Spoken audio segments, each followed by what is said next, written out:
Oh, welcome back to the Dragon of Icespire Peak. Episode 12?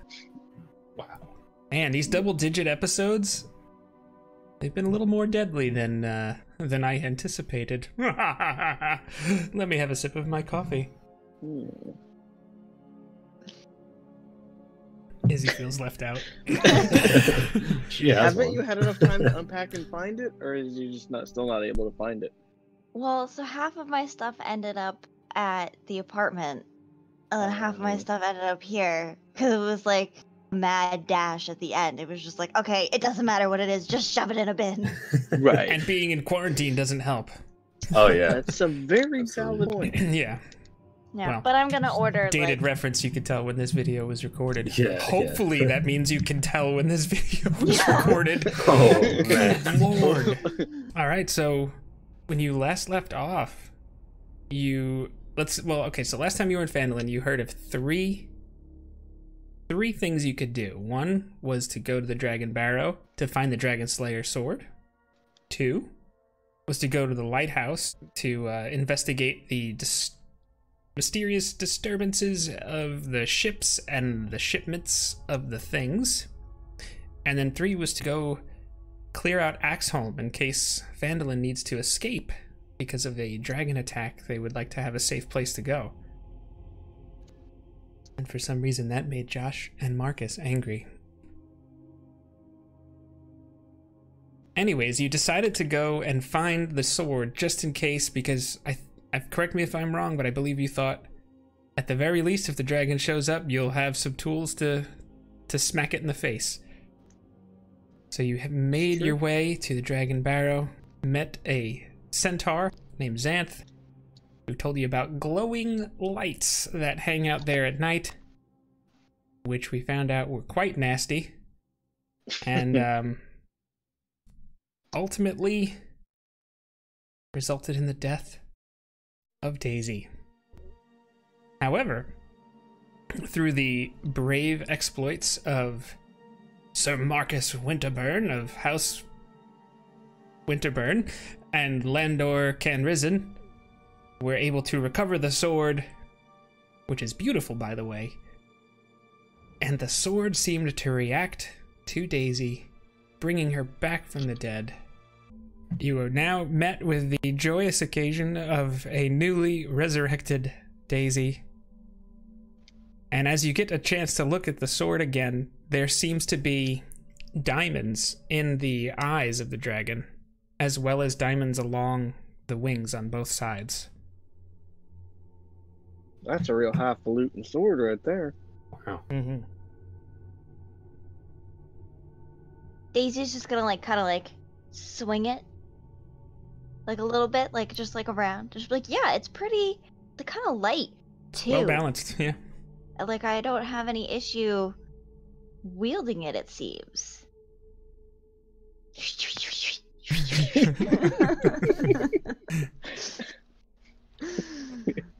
Does Daisy still have that new resurrection smell? She smells like a newborn baby. It's weird. She's got that soft spot on her head. It's like, oh, there, Daisy. Ow, don't do that. It hurts.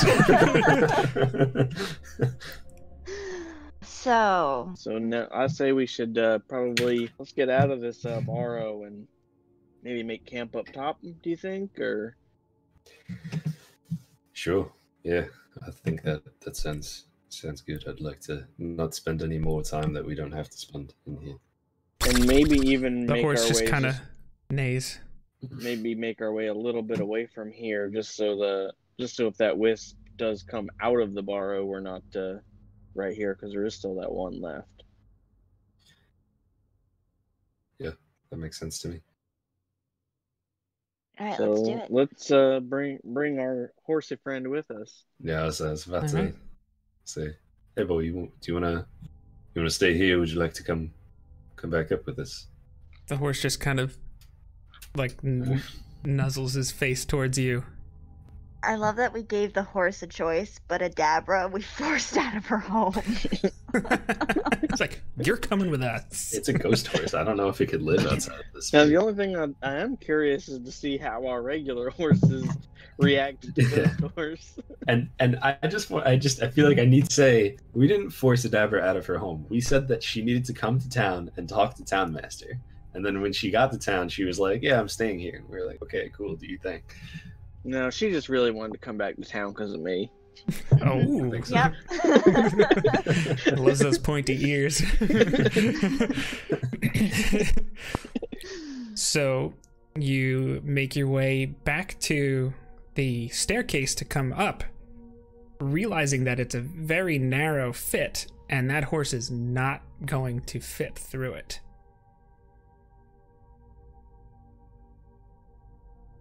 Horse, can you go back into the saddle and we can carry the saddle out and then you can reappear?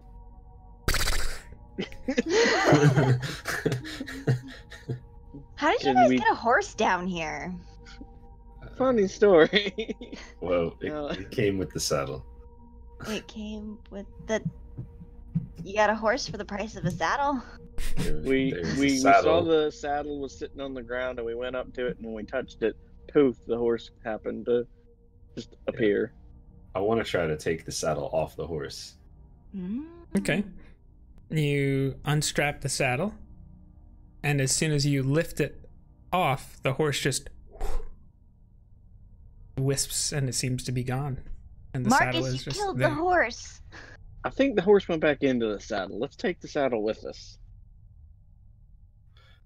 Now I'm gonna try to mess with the saddle again and see if the horse comes back before we go up these stairs.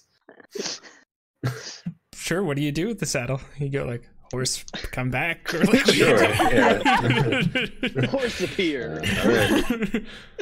You know, well, if I unstrapped the straps, I will just, you know, Like like to fasten it? Yeah, basically. I mean, Okay. you're not really fastening it to anything, but like closing the, you know, Mm-hmm. connecting it. If you And will. as you do, the horse comes back. Hey. Landor, Alright, buddy. Marcus is a wizard. Muscle wizard. that's true. All right, buddy. We're gonna put you back in the saddle and try to take you out of here. Sound good? Just kind of noses your face. All right. I'll do it again. Okay, and then wisps away. And you emerge outside, and the thing is still tipped over. It's a clear night, maybe some clouds overhead, but nothing. Seems like a nice, pleasant night. Do you guys think we should try to pick this back up, or I don't even know if that would be possible, or do you think we should just leave it and go? I think we should just leave it. There's what I don't know how we would fix it and what good it would do if we did. At least if people see it's broken, they will assume that somebody's already been here and hopefully won't go and get themselves killed. Or That's maybe all I they hope. will because it's easier to access it. Yeah, But also, that's Alright. not our problem. Daisy's gonna try and just like pick it, just push it back up if possible. This thing is really heavy. If you want to roll an athletics check. Yep.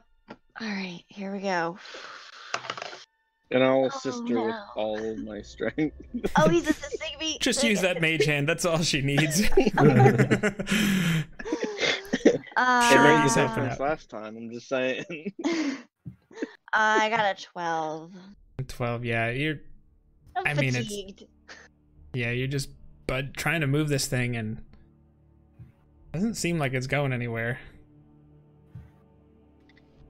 I kind of want to write "do not enter," but I feel like that is more enticing.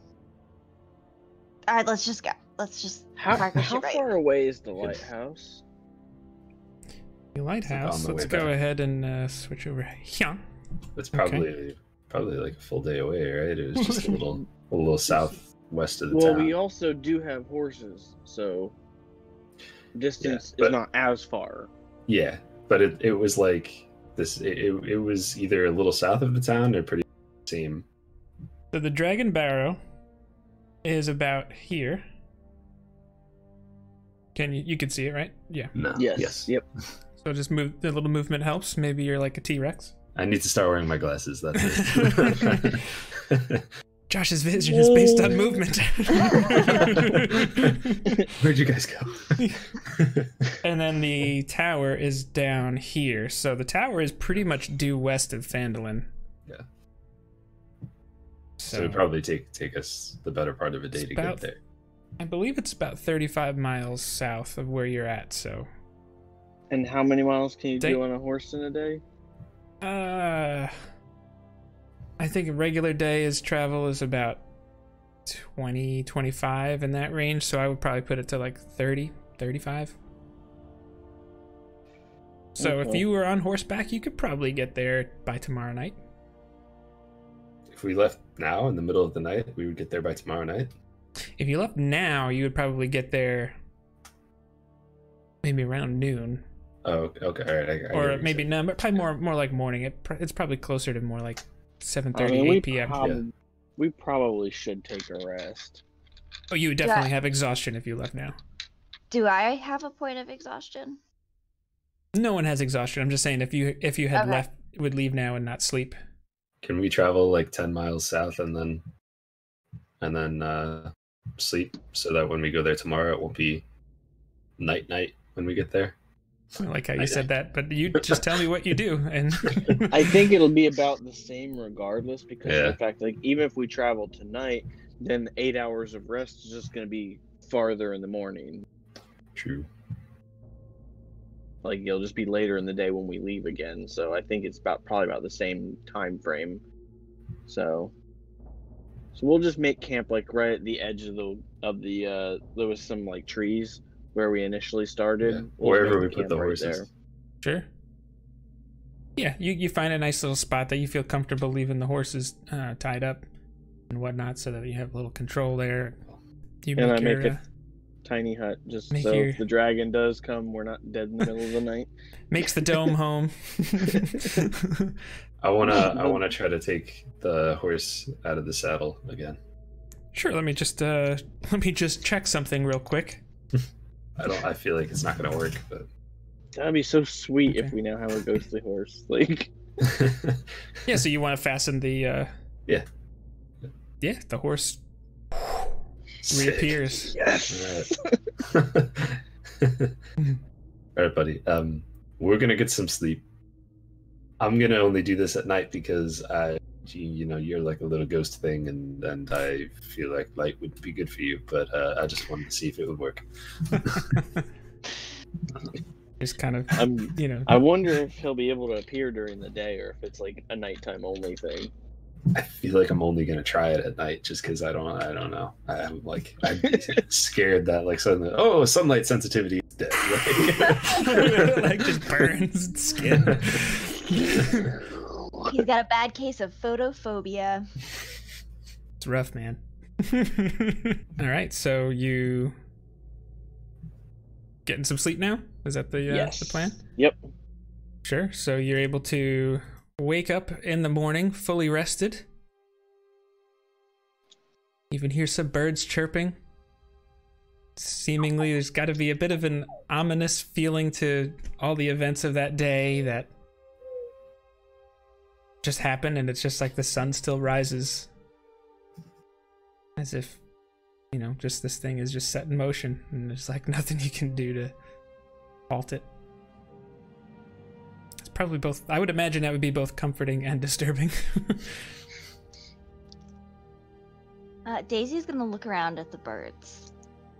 Yeah, you see, it seems like there's just anything that you would normally think to see, but you actually, in one of the branches, you see a raven, which seems to be watching you particularly. And then another branch, maybe a foot or two higher, you see a gold canary also watching you.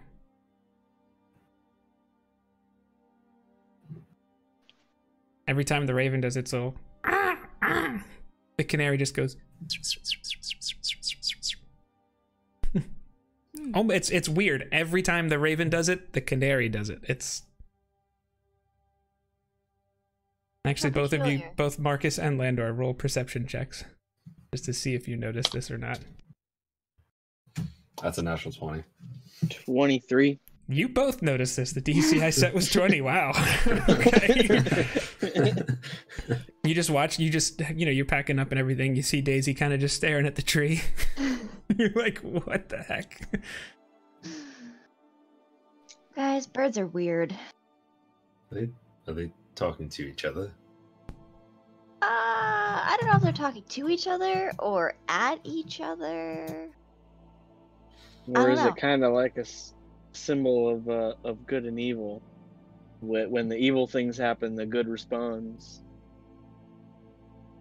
Landor, roll a religion check.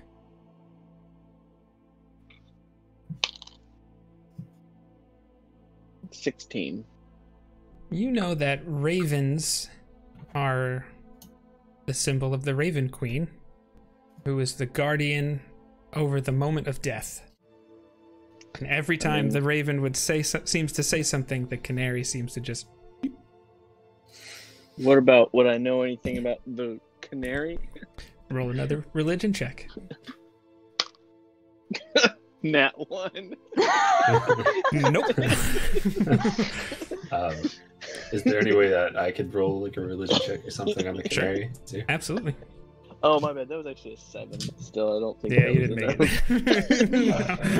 it. It's a 13. I think it's +1. Sorry, give me one. Yeah, so 14. You feel like it's linked somehow, but you're not sure why. All right. Birds are weird. Yeah.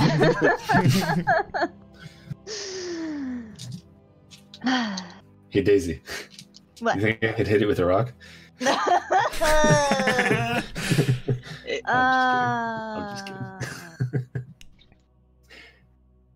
Shall we? I know I be on could our hit way? you with my hammer, so. Oh. You can try. You can certainly try. This is where he's, strapping on his armor for the day and getting everything ready. He's just about ready to go. So Would you like to try to hit me with your hammer? No, I'm not gonna for- try to hit you. Oh, For a and table moment, everybody real quick. actually did level up at this point since you had your Okay. long rest.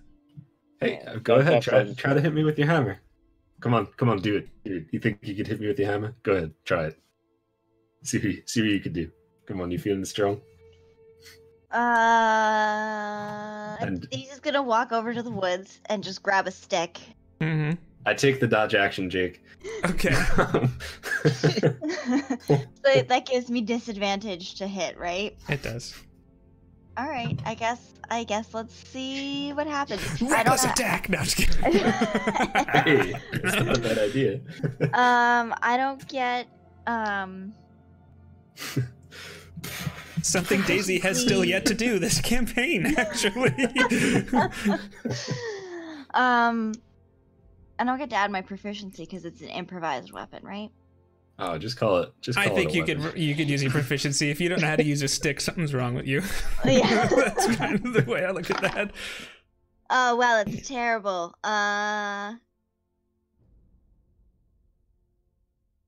12. Yeah, you just swing and he just steps back. Just totally miss. Oh, Listen, I Can I use the mage hand and trip him as he steps back? still. Oh, roll a charisma check, and then Josh roll an acrobatics check. Oh my Acrobatics. gosh. I Yeah. really hope I'm getting Or a my dex nat ones save. out You can now, pick. because I just got a nat 1. Perfect, because I got a. If it's a deck save, well, either way, I got a 3. So. Yeah, so he just steps back, and you just see the mage. You step over his mage hand, and you're just like, "What the heck?" Just step right on the mage hand. Just Pretty much like.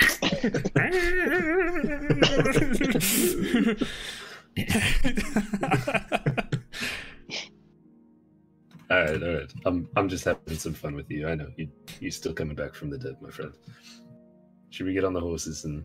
Well, just so you guys know, I did a little bit of studying last night before I fell asleep, and just after yesterday's events, and I learned Revivify, which means that I can, if one of you guys do go down again, I can bring you back up.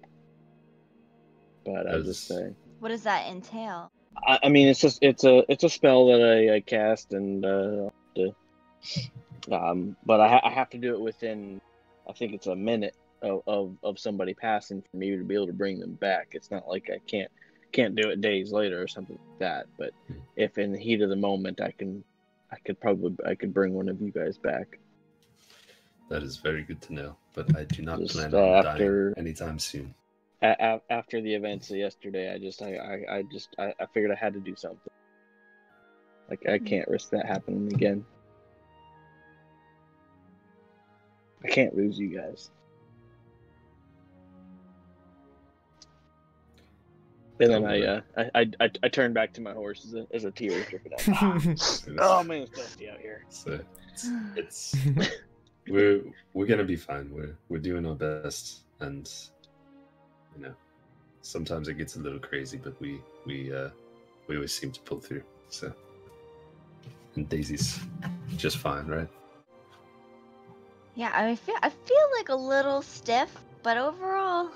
We'll say at this point you're on your horses and you started to head off, yeah.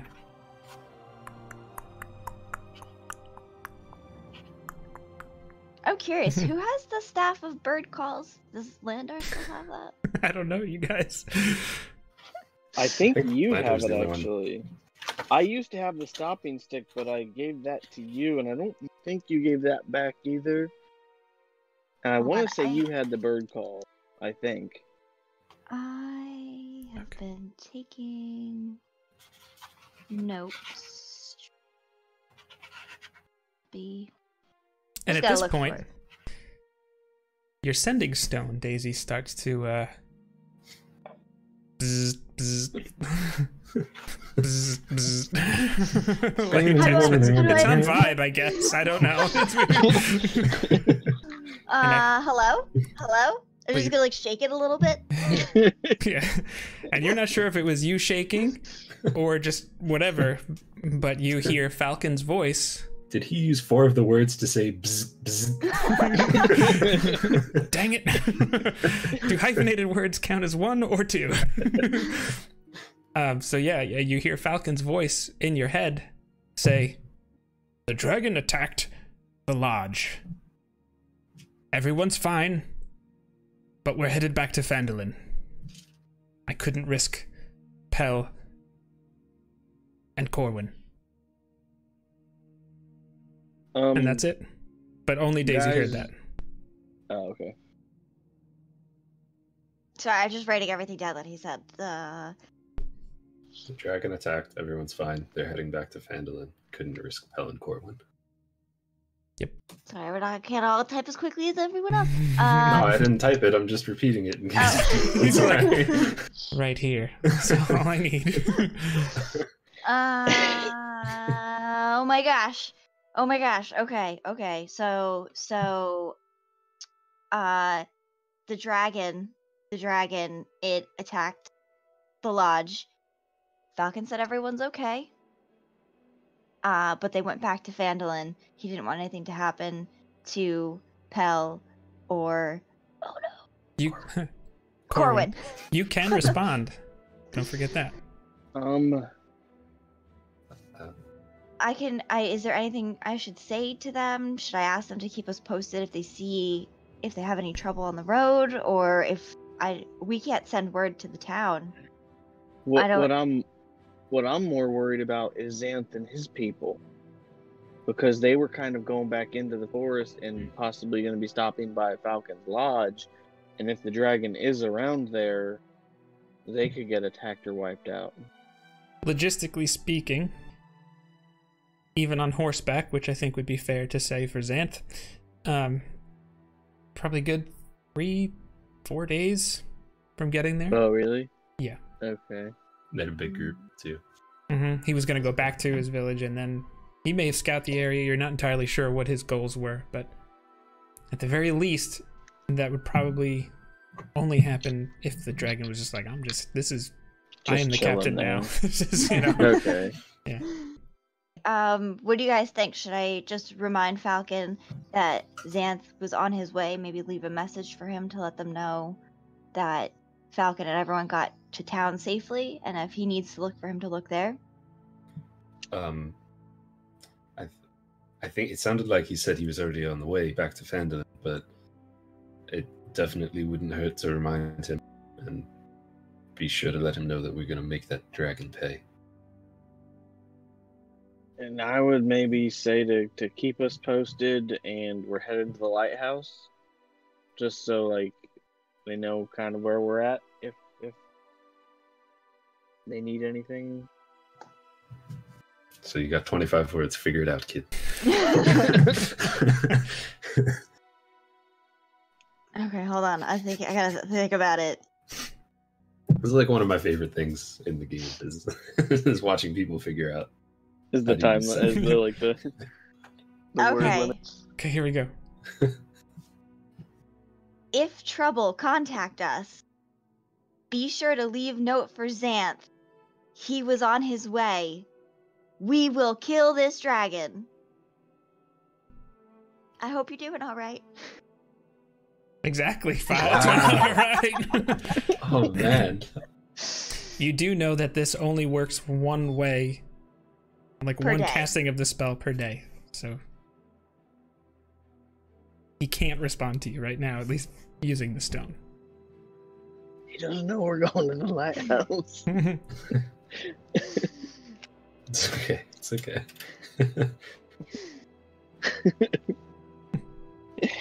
All right.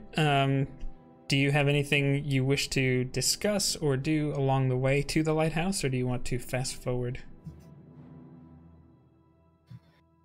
I'll leave that up to you guys. To use guys. Did you level up yet? She still I doesn't have. know. You're gonna find you out. know- So I was kind of thinking that, like as a nickname for myself, I think I'd like to be known as the Death Destroyer. Done. Landor, Death Destroyer, can risen. Just has a good ring to it. What have you? Why do you wish to be called? Well, I This is mean, Andrew. Daisy's not dead, is she? This is such a great road conversation.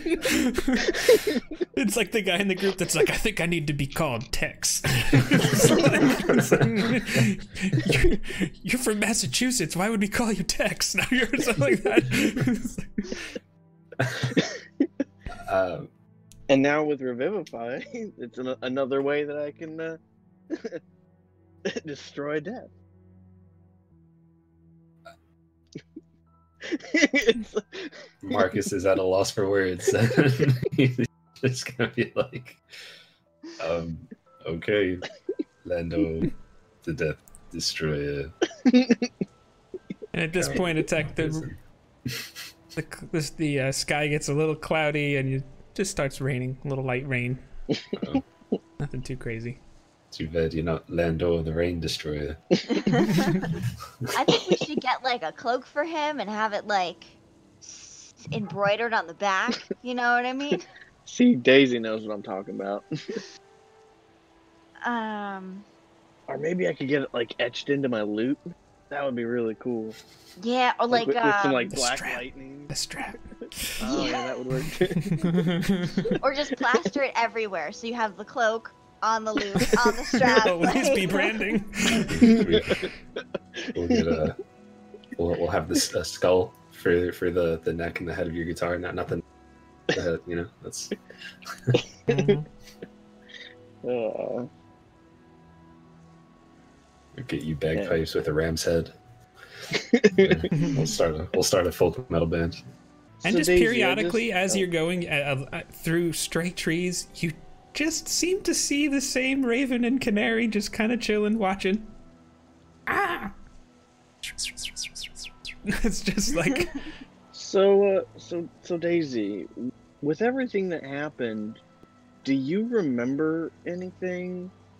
or about what happened, or what happened to you. Like, we know from our side how what happened and whatnot, but do you remember anything? But what exactly happened? Well, the wisp kind of went into you and just dissipated the life right out of you, pretty much. Just it looked like it just dissipated into you and just you were gone. It put a little straw in you and just the life right out of you. You were cold on the ground. Looked like you'd been dead for a day by the time we walked over you and tried to heal you. Yeah, because it wasn't even like a natural death, like where somebody's like still warm but dead. Like you were cold to the touch, like you said, like you'd been dead for a week. Well, I don't really remember that. I kind of only remember small pieces of it. I remember something about birds. That it feels really familiar, but I don't remember much. Yeah, I don't know, something about birds. Well, I mean, I know the raven is like the queen of death, pretty much. I mean, but what was the raven there, or do you remember the raven? I don't really remember right now. Okay. I don't know. Nevermore. Womp womp. And is it just me, or does that raven and canary seem to just be following us? Yeah. Do they belong to you now? I have no idea. Can I like stick my finger out and like whip out the bird call staff and call them over? You have the staff? Yeah. What does it do? I don't even remember what it does. It just makes bird sounds. That's it. I think it has like 10 charges a day. What kind of bird sound do you try to make? Well, if there's 10 charges, I guess I'll try the canary sound first. Yeah, so you're like... Whatever you do for it, you just hear...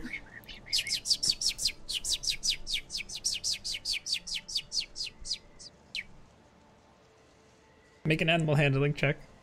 Oh boy. A natural 1. Oh. They fly away. Both of them just literally just leave. Nope, definitely not mine. Okay. I don't know. There was. So are they completely gone now then? They flew off. I mean, they eventually leave your ability to see them. So yeah. Okay. Let me know if they come back during our ride. Okay. Keeping an eye out for those birds. I've got something for one of them. Oh no. Oh, is that why he's the Death Destroyer? Oh wow. Okay. No, I'm just gonna cast Detect Magic so I can see if I can feel anything emanating from them. Ah. Oh, okay. Within 60 feet, a finch's chirp, a raven's caw, a duck's quack. Yeah, okay. Yeah. Well, like one of those. Yeah.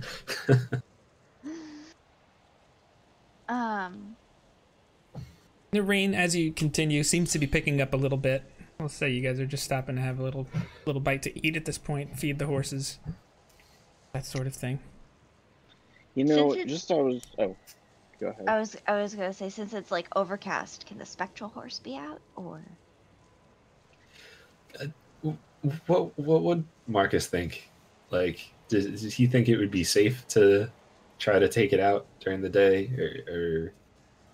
Marcus would have no idea one way or the other. Would I have any knowledge of spectral horses? Is there anything we could roll to like remember? It's not like a story. Let's both of you have both of you roll Arcana. Why not? Daisy can too for fun. Nice. Natural 19, so 21. It was a 3 + 1, I think. Yeah, Marcus is like, I don't know. It goes. Does this count as? Oh, never mind. I was gonna ask if it counted as a magical item. At a history check. But never mind. I mean, not many saddles produce spectral horse, so... So, is it a magical item? A history Sure. check of a magical item that I get advantage? All right. No, I get to add twice my proficiency bonus. I'm sorry. I messed that up. All right. Twice. Okay. That makes it 16. 16. You also don't know. Okay. What did Landor got at 21? Yes. You don't think it would bother it. You're kind of just thinking like, I can't think of any reason why it would. And this is possibly table talk, I'm not 100% sure. Yeah. Would the spectral horse have a quicker distance or speed than a regular horse? Because theoretically, I'm thinking it wouldn't tire. I don't think you have enough knowledge at this point. Okay. Yeah. Okay. Fair enough. How would we find more knowledge? Is there any? Let's do a gallop Well, test. yeah, like where can I learn more about? Race you to the lighthouse. Well, you can't think of any like arcane libraries in Phandalin. Mm-hmm. But if you were thinking of something like that, Neverwinter would be a great spot to consider. Another time. Just from my knowledge of spectral horses, there's nothing that I've read or in any of the stories I've heard that there's been any issues with them being out during the day. Well, My extensive experience. I will. I mean, I've told some stories and heard some that aren't really worth repeating because they're boring. But I mean, Yeah, you've about some spectral horses. Nicely you've done. been to a lot of taverns. People talk. Yep, and you hear enough of the stories, you kind of be able to sparse what's real and what's fabricated. Mm-hmm. Yeah. All right. Well, I'll try to take him out. And you're gonna fasten the saddle? Sure. And he burns into a crisp. The The horse just kind of materializes under the saddle just like it did. Seems to be fine. Just the other horses actually each of you roll an animal handling check. Oh gosh, I'm not very good with animals. All right, that's fine. 4. That's That's with my bonus. It's a 21. Okay, Daisy. 3. Okay. Do I get thrown off my horse? No, but your horses, Daisy's horse and Landor's horse, are definitely seem to be like trying to back up. They seem a little spooked by Whoa! a ghostly horse like this, just kind of apparating in front of them. Or Take a sugar disapparating. I cube always out of mix my that up. rations and I give it Norse to calm them down. Yeah, eventually it just takes a minute. But they definitely don't feel like, resisting to which direction you want to go, and Yeah. like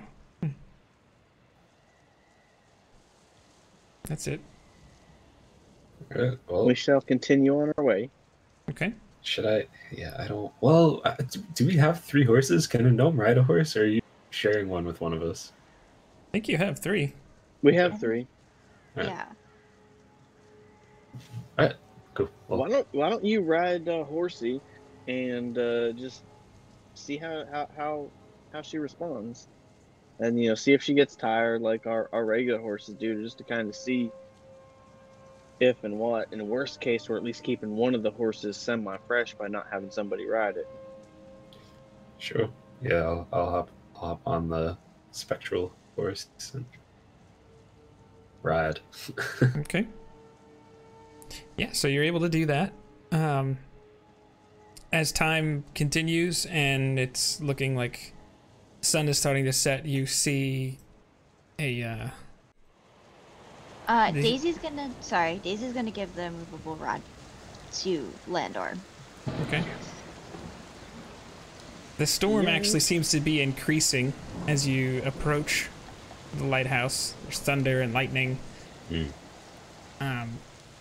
It's actually, kind of a little reminiscent of some other storms that you may have seen and felt, say, in Neverwinter Wood.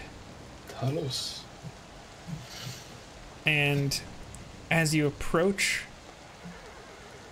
the lighthouse, you see below a high cliff that hugs the coastline, an outcropping of rock is nearly surrounded by water, with only a narrow causeway connecting it to the beach below. Atop this outcropping is a stone building surmounted by a lighthouse tower. An eerie green light pulses from this beacon, shining westward, out to sea, and with each green pulse of light, you hear the thump of a slow beating heart. With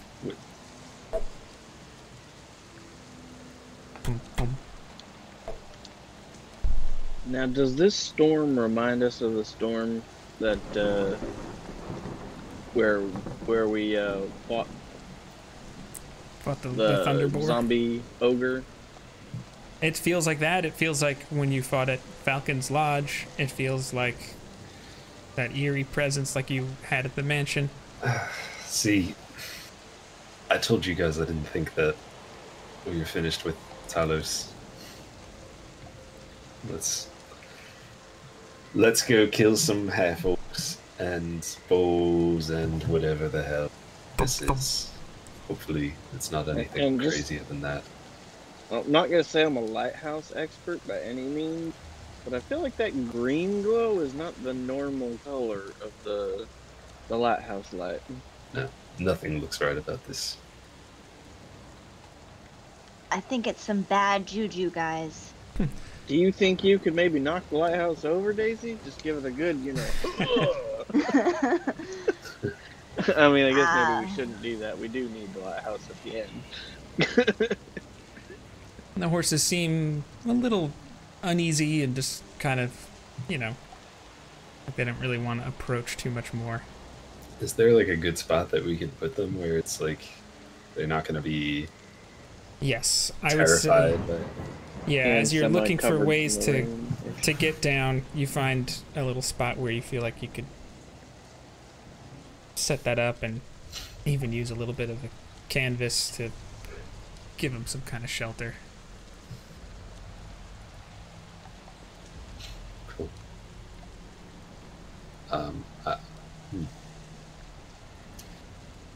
Do we know how much the spectral saddle like weighs? Is that something I could just have on my person and it's not a big deal, or is that like big ass heavy obnoxious thing?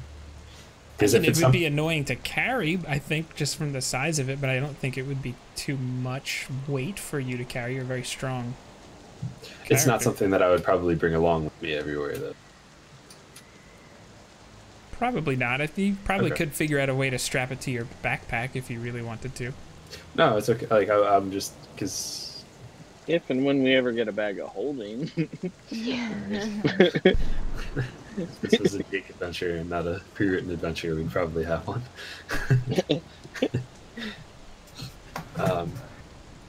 Well, what do you think? Should I leave Casper by the other horses, or should we ride him in? I'd leave Casper here. Okay. Yeah, I don't think all of us would fit on him anyways. Well, I wasn't talking about all of you. Yeah. You said me. But that was the. I lean over Daisy. That was the royal we.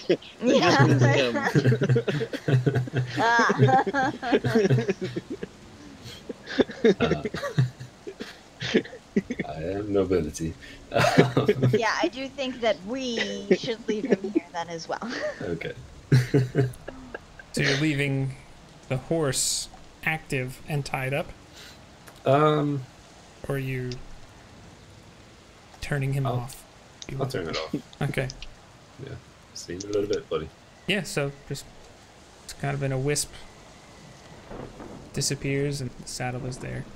Is there like a tree that's like right there?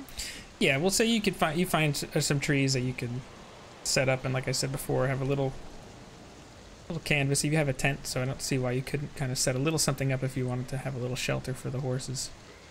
Marcus, put the saddle in the tree. In the tree? In the tree. If you just Um. leave it laying around, someone's gonna pick it up and take it. Well, someone could take the horses too. I think if if someone's coming to this area, it's probably someone that's either gonna try to do the same thing we're doing, or someone trying to fight us. Everyone else would probably be too scared to come here. But I'll put it in the tree. Sure, I'll put it in the tree. Okay.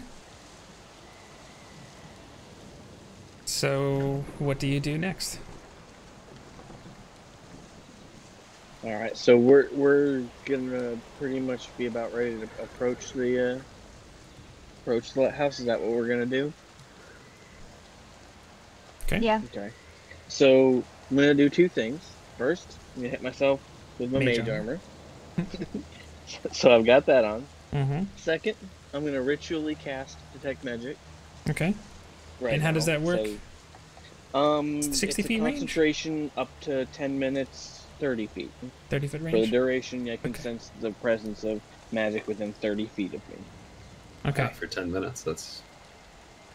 Yes, and that's why I figure now it does have like it can penetrate most barriers, but is blocked by 1 foot of stone, 1 inch of common metal, thin sheet of lead, or 3 feet of wood or dirt. Okay. So I don't know how thick the lighthouse is, but Sure. It's definitely a ways away at this point. Like, it's probably a couple 100 feet from you. Like, you just see this, and it's like this just creepy, sickly-looking green light that just comes with off. it being the 10 minutes, I just figured it would cover our approach to it, and just to feel anything, if anything. Mm-hmm. I like it. So, you're kind of up on a little bit of a cliff top, so you're sort of overlooking and seeing this, and you take a few minutes to, we'll say while you're casting, or doing your ritual casting, Daisy and Marcus are able to find a safe way down to the cliff top. And then, switch here, see.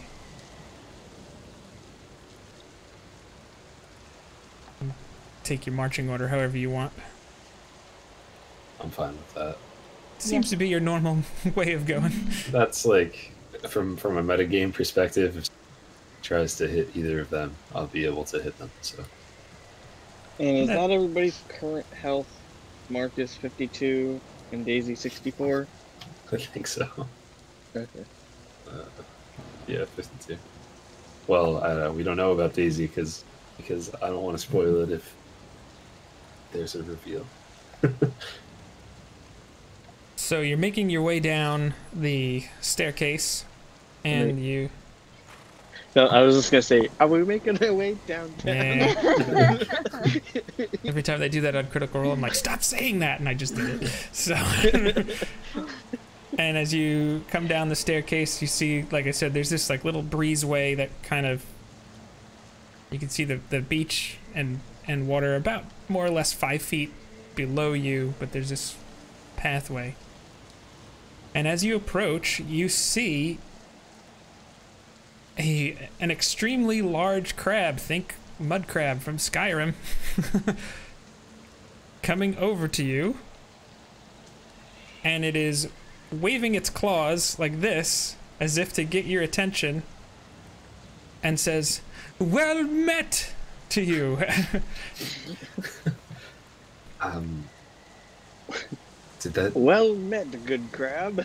And it just starts kind of just like little claws kind of and little legs approaching you. Not an aggressive pace, but it is walking towards you. Can we help you? Oh yes, I think you can. Who are you? What are you? I've never met a crab that I could speak to before. I'm a crab. Okay. I can see that. Do you have a name? My name is Sebastian. Oh,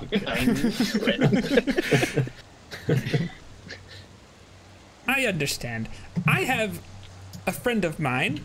Well, master? Friend? One of those two, maybe both. Anyways, my friend is a sea elf named Miral. And she was able to cast some spells on me, and at this point, the crab walks within 30 feet of you, Landor, and you can sense transmutation magic coming from the crab. And ever since then, I could speak. What are you doing here? Are you going into the lighthouse? We're trying to figure out what's going on with it. Do you know anything about who or what might be inside the lighthouse? Well, my master, Moral, unfortunately died trying to fight this half-orc creature of some kind and some of its minions. And, well, there's no nice way to put this, but she's kind of like a ghost at this point. Now, is she a vengeful ghost? She's not as nice as she used to be, but I think she has good reason for that. Do you think she could be reasoned with? Have you spoken to her? Oh yes, I can still talk to her. I'm sure you meet her as soon as you walk into that cave over there, and at that point you turn to your left, and you see a cave right over here.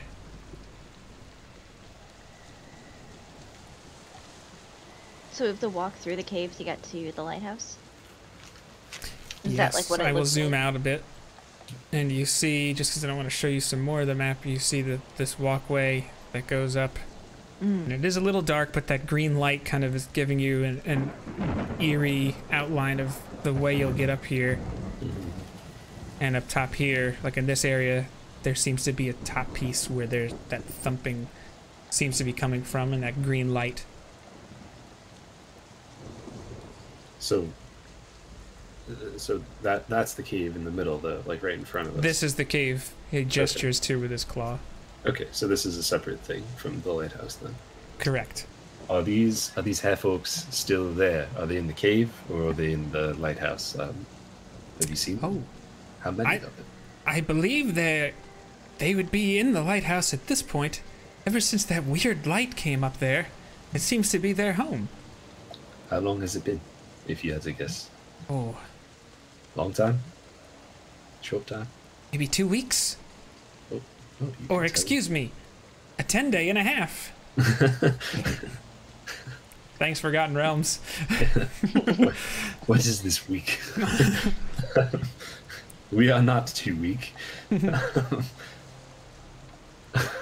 But if it's all right with you, I'd like to make a deal. What sort of deal would you like to make? Well, you see, there's a bunch of ships that have recently crashed over here. And as you might guess, I'm pretty good at swimming. I know I could go in there, and he's looking at you, Marcus, at this point, and says, I think I could find something that you would like in the shipwrecks. Oh yeah? But I have one favor to ask.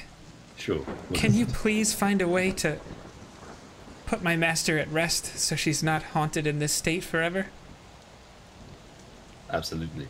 That's to be honest with you, we would have done it without the favor.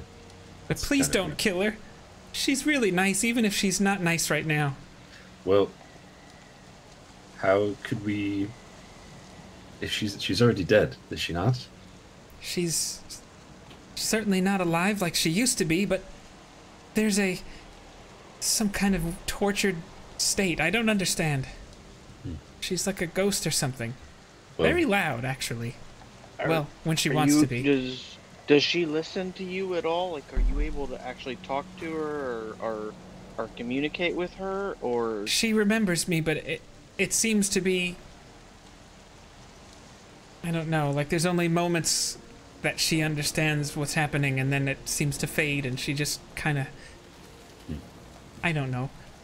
I just know that if Okay. she was at rest, she would go back to herself, and she would be at peace. well, we're going to do everything we can to put her at rest. And Oh, thank you. We certainly don't want to fight her either. And we're also going to kill the half-orcs that did this to her. Oh my gosh. Well, that would be very nice. I just want to make sure you know, I have seen harpies at times flying around the lighthouse, so be careful.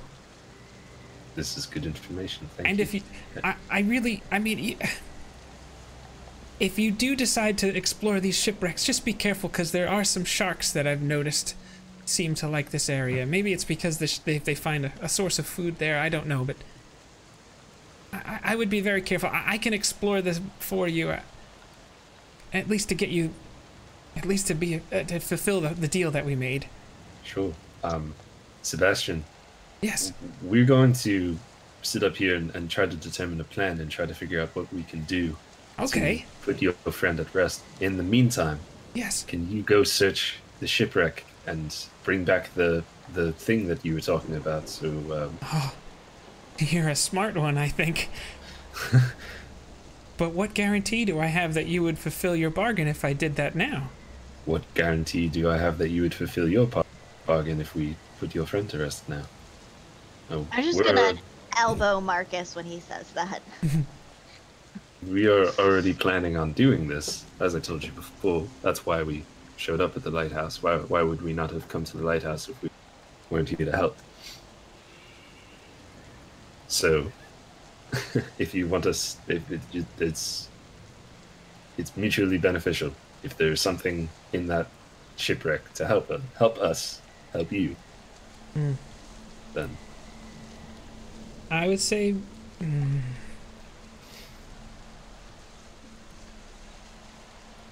Can I ask him a question? Sure. Sebastian, what can you tell us about how your friend / master died? Was it in these caves? I know you said it was by the hands of the half-orc, but where did her body fall? In the cave itself. And I don't know. I'd like to trust you. I really do. But I just think that needs to be your reward for finishing the task. That's understandable. I think the other reason why he was asking for that was because obviously whatever we are facing is formidable, and this is not going to be an easy, fight. And I think he was just trying to get anything that he could to help us out in this upcoming fight. if With whatever the is say strong enough to Marcus- kill your friends, then Marcus, roll a straight persuasion roll, being assisted by Landor, Alright. making it a straight roll. Oh, it would have been a disadvantage? Mm-hmm. Really? Listen, man, you're not gonna buy the cow if you're just giving away the milk for free, okay? Hey, man, you know. I know. Was I also inspired by that? No, you didn't say it. I'm not wasting one of my inspirations now.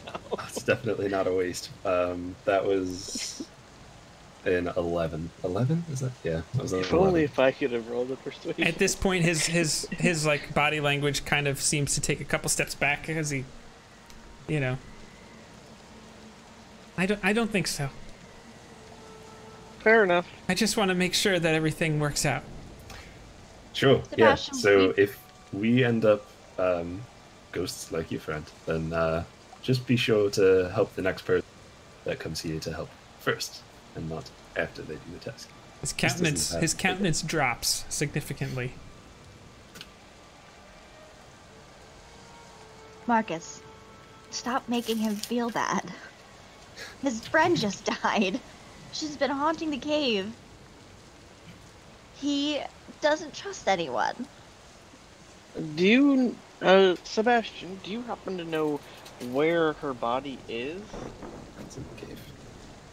But I know where in the cave? I know she died in the cave, but Okay. other than that, I don't know where it is. I haven't seen it when I go up there. Okay. But that Where seems did- to be where she's tied to. She can move around a little bit, but So where did you speak to her then? she lives in that cave now. Yes, but you said you spoke to her. Did you go inside the cave? Sometimes I do, yes. Okay, alright.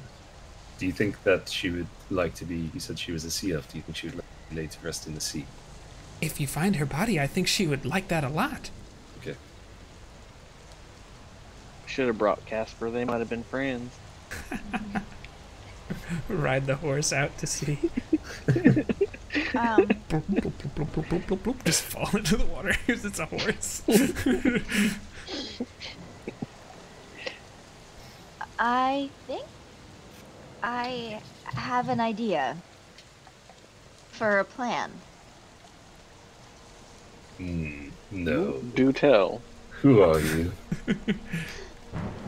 Well, if we can, if it's about laying her body to rest, maybe one of us could be very sneaky and go in and sneak in and get her body and lay her to rest without needing to battle her. But of course, the other people who aren't being sneaky would stay right there, and should that sneaky person get caught, draw her attention away from them? Whoever is this sneaky person you're referring to, Daisy? Here's the other thing. I can cast invisibility on somebody also, you know. And granted, obviously if a body is getting dragged out, only the person's invisible, not the body. So that might attract some attention. But that is an option if we were going to try to go that way. The other part is, I don't know if even just it, I mean, even if we were to put her body into a canoe and push her out to sea, I don't know if that's gonna make her at rest until what's killed her has been avenged. You know, I don't know what's gonna be required to put her at peace. And at that point, you hear a nice loud crack of thunder and lightning just streak across the sky. Sebastian says, I don't know if it's as much about finding her body as much as it is about finding her conch, which was her spellcasting focus. She'll tell you all about it when you go into the cave. Marcus knows all about finding her conch. Phrasing. I'm sorry. It's fine. I didn't write this adventure. Oh, man. I did name the crab Sebastian, though. Well, that's my favorite part of this. I'm thinking we might be able to talk to her. It doesn't seem like... Yeah. Obviously, I mean, I know Sebastian has a connection with her, and that might be what's stopping her from attacking him right away. But I mean, it doesn't sound like she just immediately flies into a rage. There's at least some communication. So if we can, you know, if we can let her know what we're doing, she might at the very least, let us pass by and not harass us if she knows we're going to get that back for her. Yes, it sounds like she might turn on us in a conversation, but we could at least try to. Possibly. She might have some information because she wants to be laid to rest. So, Sebastian, do you think you could come with us? It might do us a great good. It might help us communicate with her if she sees a friendly face. I can try. There is no try, you do. Oh, snap. And so at that point, he starts to, you know, come closer and starts to climb up and is just kind of walking or standing next to Daisy at this point. How tall is he? Is he taller than me? I'd say he's wider than you. Mm-hmm. Probably actually takes up like almost like a medium-sized creature, so he is a little bigger than Daisy is. I'm just gonna pat one of his little legs. Been through a lot. All right. Well, since no one really liked my plan, what do you guys suggest? You're muted. I said sorry. It's not that we didn't like your plan, Daisy. It's just that once we got more information, that it's not actually her body, and it's the conch that we probably need. That dragging her out Gotta have wouldn't really help. I say let's go in. Well, Sebastian, is there anything that seems to aggravate her? Like, if we were to just waltz in, would she get upset? Should we approach, like, how could we most respectfully approach her? She just wants to be heard, and she wants that conch back, and that's... Is there I would just agree with anything she says. Is there any phrase or keyword that kind of brings her back to communication? Like, I know you said sometimes she flies off into, like, you know, a rage or whatnot. Like, is there anything that kind of brings her out of that you've If noticed? there is, I don't know it yet. Okay, fair enough. All right. Well, Oh, Mhm. Daisy is going to scramble down onto the beach. Okay. She's gonna empty out one of her. She's gonna empty out. I don't know. Does she have like just like a bottle, like an empty bottle? Sure. She's gonna grab her empty So you bottle. you drink one of your healing potions to empty out a bottle. No, I'm just kidding. She's just gonna fill it up with some water, and then she's just gonna try to find like a pretty seashell, and Okay. grab those and scramble back up the cliff. Okay. I thought maybe we could bring something to remind her of where she lived, of where she loved. Maybe that would help. Are you gonna flick seawater on her? And go to the power of the Sebastian just bells looks here? at you and looks at the bottle with the shell in it and says, "Oh, thingamabobs? She's got plenty." Well, maybe it would put her in a good mood to expand her collection. Maybe it would. I don't know. Let's find out. All right. So everybody's moving forward? Yep. And Do you think I should go first? maybe Sebastian should go? I feel like he might not want to go first. Like, I don't know if like putting him first is kind of I don't mind going in first. okay. All right. So he starts to walk towards the cave. Are you following? Yes. Yes. Yeah. Marching order. I'm fine with that. If you guys are. Okay. that's fine with me. Yeah. Okay. I can yell from the back. Hey, you! You approach the cave, and there's little steps, kind of natural steps that you can kind of walk up as you approach the cave. There is a 7-foot-high tunnel that passes all the way through a 30-foot-tall natural pillar of rock. And as you kind of walk in, stop me if you want, you see a little alcove kind of veer off to your left a bit. It's very damp. It's about 8 foot high inside, encrusted with lichen. And the cave remains above sea level even at high tide, so you're a little elevated over where you were. And you see, as you walk in, just kind of in this little alcove, a ghostly looking sea elf, pointed ears, hair floating about as if underwater, tattered robes, and just has like a spectral, ethereal look, even though you can still make out some coloration of her. It's got webbed hands and webbed feet and has some gills. And it just turns and looks at each of you. And Sebastian just says, "Moral? Moral?" And you hear this, like, kind of oddly shrieky, shrilly, booming voice just say, "Who have you brought with you, Sebastian?" And she says, "There's some people that said they want to help you. Just give me my conch." And there's this, like, shrieky, booming voice again. And then her eyes just, like, dart back and forth, to and fro, and you're kind of a little off-putting. Girl, who has your conch? The Defiler took it from me!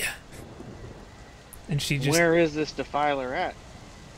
And she just kind of turns and looks and actually travels through the stone, heading up this direction. And do I feel anything else other than her with my detect magic in this area? No, but you definitely get a nice necrotic feel. Like a necromantic. You're copping a necrotic feel at this point, is that where you went with that one? Yeah, okay. Like, oh, No. chill touch, am I right? Dirty D&D. Okay. And All Sebastian just looks like he's kind of shivering a little bit in fear as he's kind of... I don't like when she gets like this. It's okay, buddy. We'll get it back for her and ease her troubled soul. And just kind of I nods. say let's keep going. I'm guessing she's leading the way and showing us where it is. So I guess as a group you're walking through? In the alcove, I want to leave the seashell and the water and say, She actually has left, so she's not... oh. Alright, never mind then. She just like phased right through the cave and walked through. I'll bring it with us then. Okay. And so you walk outside the door of the cave. As you get there, you see her just kind of floating in the air above, right here, and she just has this like bony skeletal and like ethereal finger pointing towards the lighthouse where we showed you before. Now, And she seems to be pointing right at the tower with the thumping green light. Is there anything that you can tell us about who or what all is inside there? Like how many and what types of creatures and things there are? And her eyes kind of look at you and just kind of... She shakes her head a bit and she looks like she's a little tortured. Just says, "He took it from me!" And then just... Oh, and we're gonna get drifts, it back, and we're she just gonna drifts destroy back him. into the cave as you're talking, seemingly a little not fully there. Was her body in there? You did not see Or a did body. Okay. Sebastian just kind of makes his path up to this little alcove as he's kind of is just shaking over here and just says, please help her. Please. We are, Sebastian. We are. I mean, it didn't look like we were able to get too much information from her, but at least she didn't try to attack us. So we probably should continue on and see if we can get Conch back. I think that's a good idea. We're gonna do everything we can. When I give my word to help someone, I do it. You will help your friend. And I will walk. And we're walking. And we're walking. We're walking.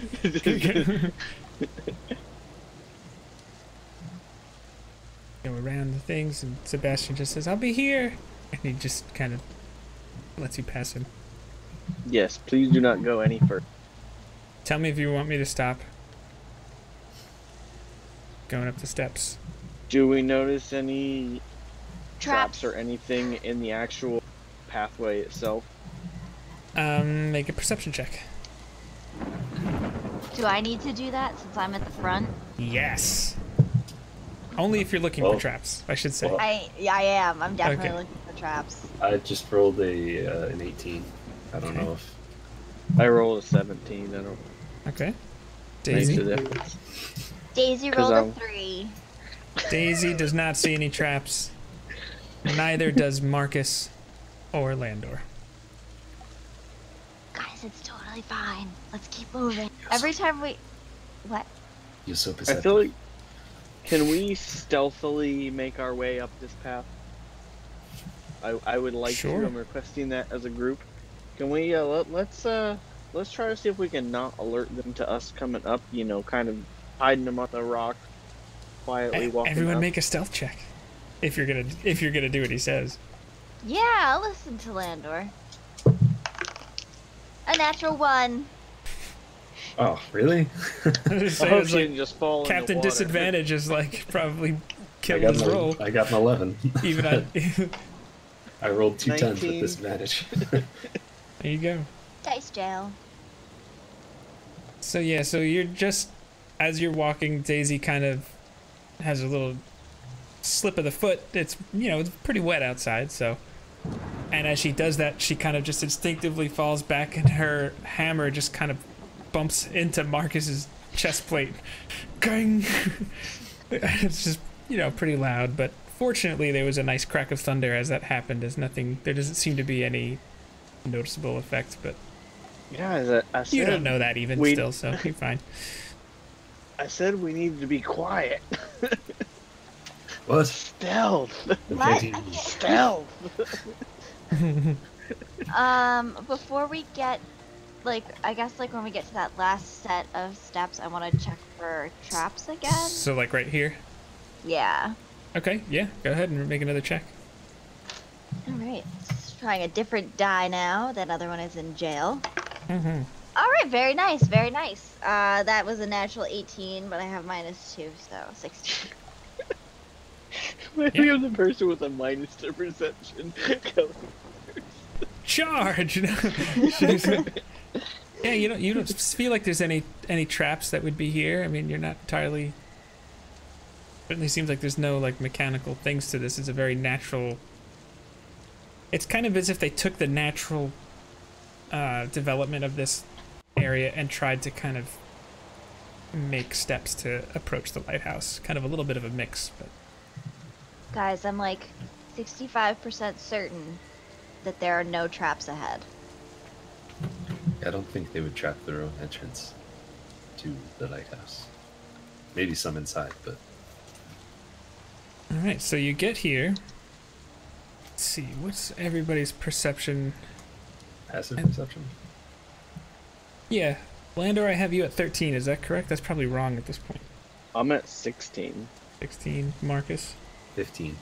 15, and then Daisy? 8. 8. Looks like there's rocks. Some sort of stone. But I have a passive investigation of 15.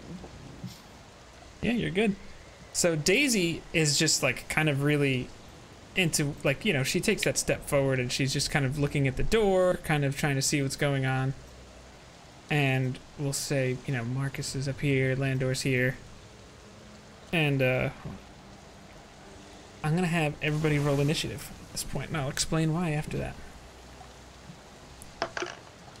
Oh my freaking... Sebastian, no. Okay. It's a 13 for me. Okay. And I am at 20. Landor's at 20? 22. 22. Daisy got a 5. Okay, Marcus was at what? 19? 13. 13. Oh, wait. It's gone now. 13. I wasn't sure if it was 13 or 14. Daisy has a 5. And then at this point, you kind of just hear this, you hear a shriek, and as Daisy's kind of focused on the doorway, Marcus and Landor kind of just look over to the shoulder to the left, and they see this, in a flash of lightning, these bird creatures, shriekish, nasty things. You're not even entirely sure what's going on. You see just a group of harpies that look like they're angrily approaching. Alright, Landor, you actually have the opportunity first. They seem like they're just flying towards you as if they're going to go do something not very nice. It's a lot of them. Yeah, there's a half a dozen. You know what? Leroy Jenkins. I'm gonna run inside. Oh Okay. I like it. Okay. Leroy Jenkins. All right, so yes, you get there and you're about 80 feet up now. There's probably about a elevation difference between here and here, about 80 feet high. And there are rusty iron hinges and handles, as well as decorative lightning bolts carved into these large wooden double doors. So you're just gonna bolt to the door? Mm-hmm. Okay, so 1, 2, 3, 4, 5. And we will let you open the door.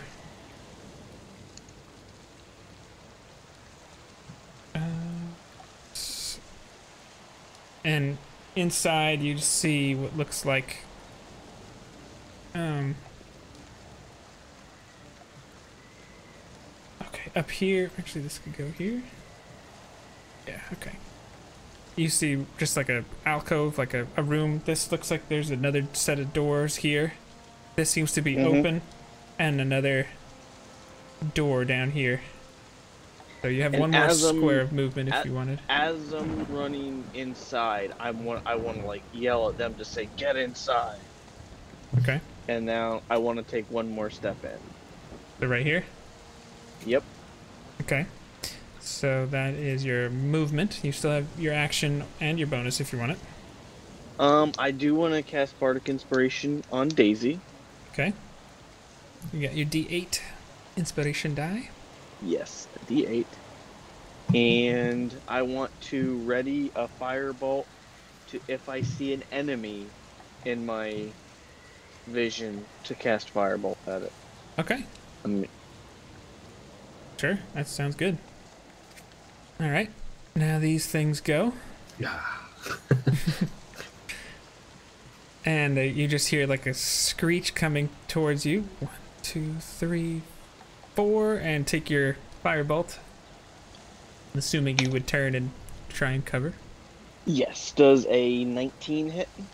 Oh, 19 definitely hits. Landor, the Death Destroyer. 12 damage. 12 fire damage, yes. So this thing is rapidly approaching. Looks like it's going after Daisy.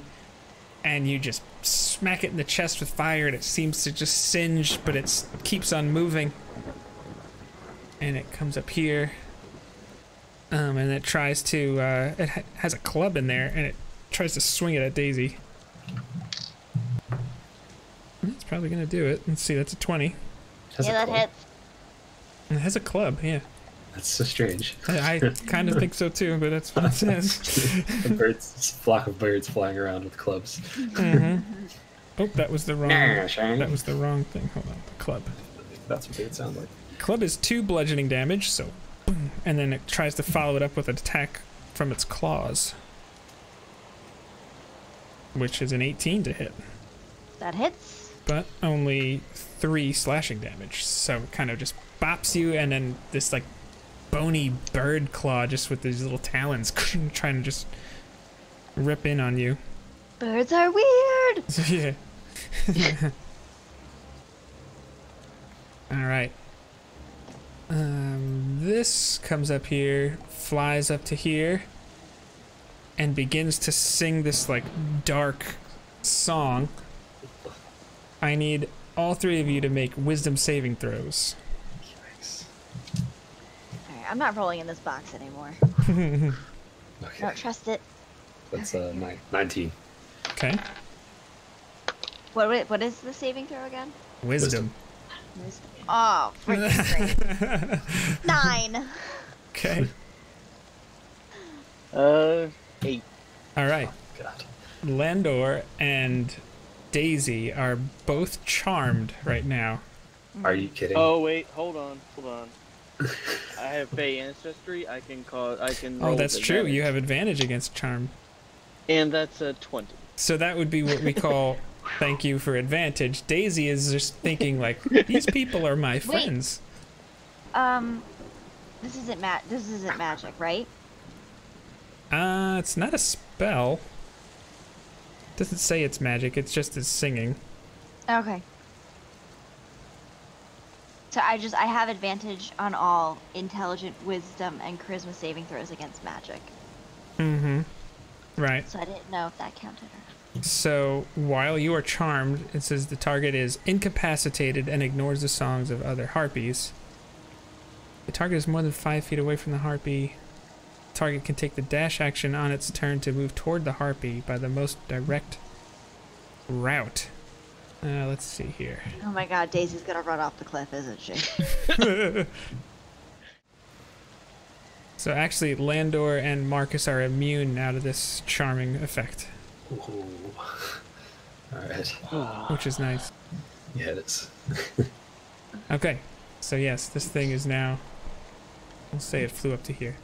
It's just kind of hovering a little bit, like, we'll say 10 feet above, which seems to be an interesting number for some. Anyways, this is going to charge in 5, 10, 15, 20, 25, 30, 35, 40.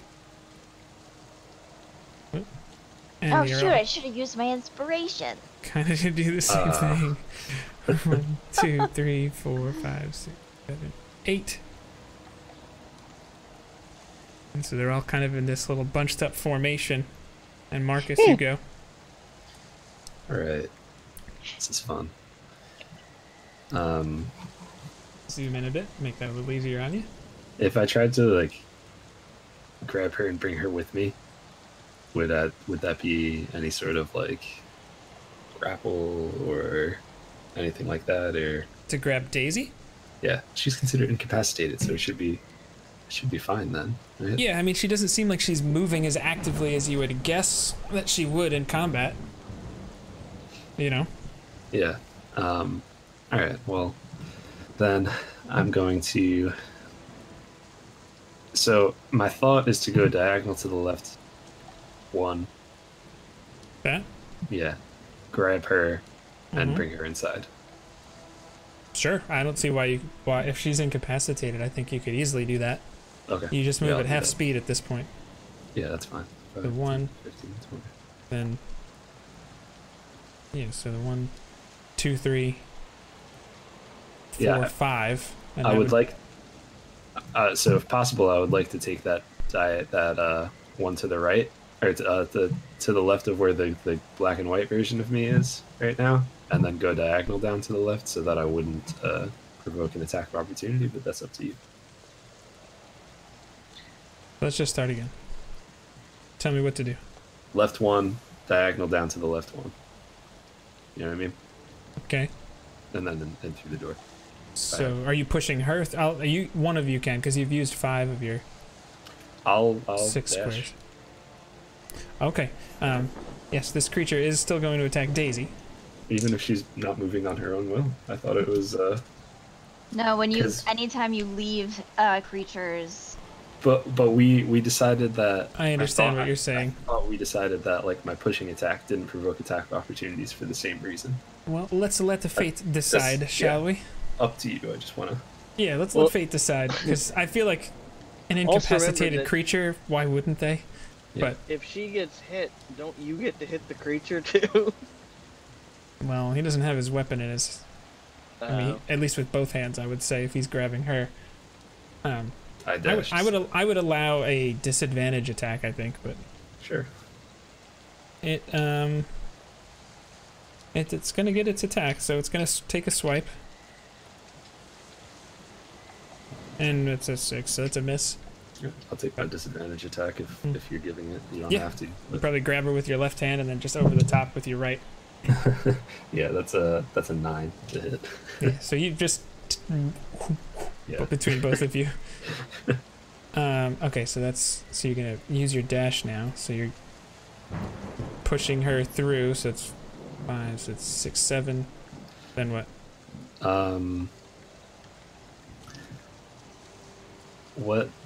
What's going, like, what would be the... You know what? I'm just gonna get as far away as I can. Okay. So, like, maybe bottom left, 8, but 9. wherever. 10, 11, and then I could say you could either move 1 square or push her 1 square at this point, since you have one Push more her square. 1 square. Okay, so you're gonna push her here. Mhm. Okay. And I'll defensive stance, and that'll be my turn. Okay. Daisy goes. I'm still incapacitated, right? Right. Since you are more than 5 feet away from the harpy, the target takes the dash action on its turn to move towards the harpy by the most direct route. So you have 35 speed. Actually, are you still holding on to her? Or do you think you... Well, no, because you probably put her there and then you turned with your defensive stance, I would say. Yeah, that's true. I probably wouldn't know that she's gonna run in. So, well, that if I knew she would run in, then I would. I tell you what, you're gonna have you could use your reaction to stop her if you want. So, because you do that, you turn, and you're looking at the door, like okay, and then all of a sudden you just see a gnome start to run past you. So it goes 1, 2. I would like to. All right, make a grapple check. Actually, both opposing athletics checks.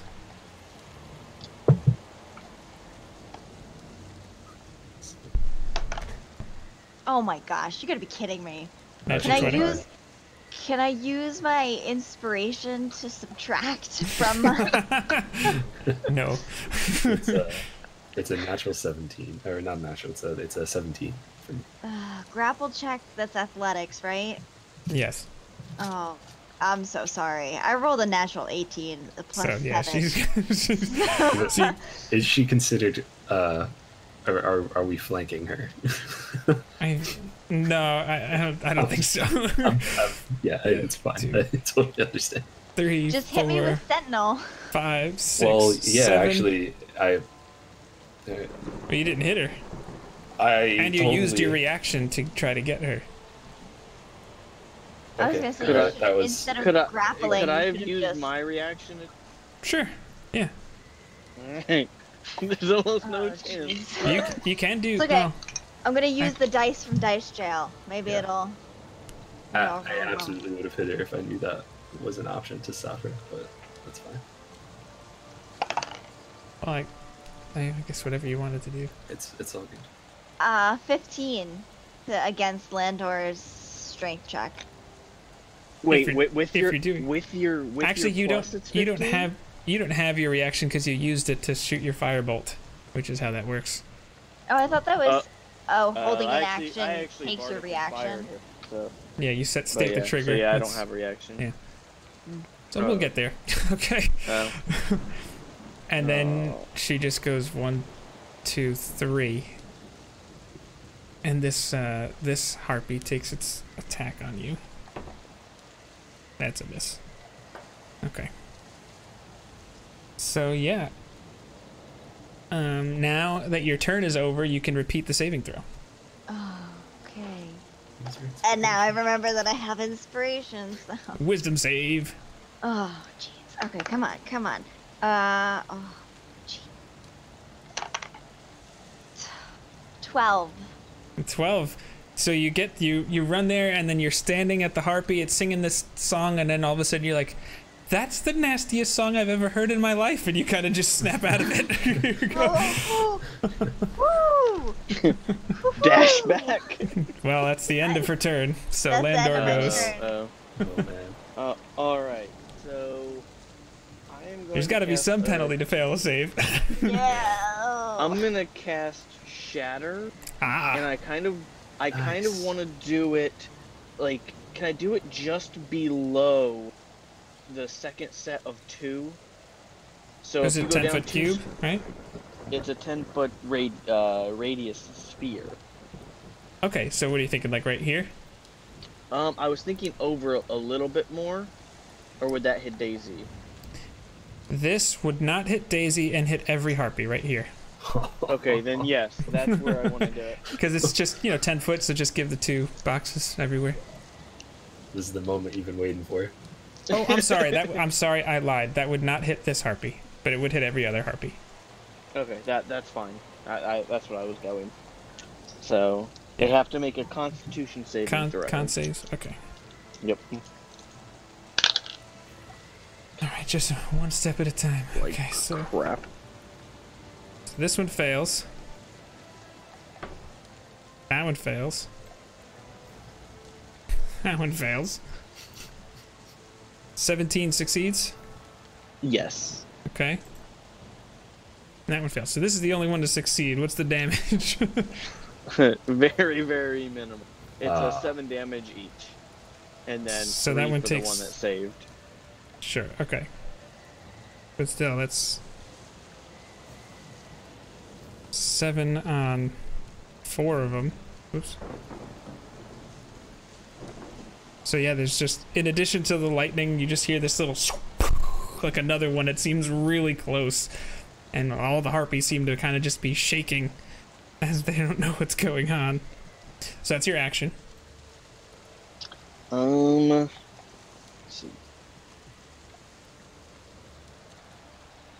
I love the smell of coffee in a mug, even if you have something else in it. I'm Like gonna from cast before. Bardic just Inspiration put water in on okay. Marcus. All right, Marcus is inspired. And are you moving?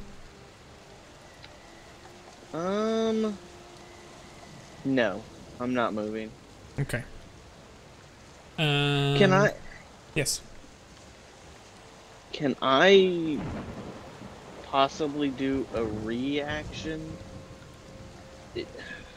Okay, so What are you I want to thinking? yell for Daisy to get back inside, Okay. Sure. and I want to. If she makes it back inside, I want to shut the door and put the immovable rod against the doors. Would that be a? Could I do that as a reaction?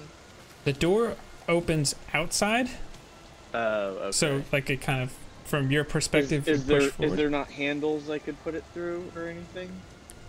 It doesn't seem to be a locking mechanism that you can see. Well, I didn't know if it had like handles that I could literally like slide the.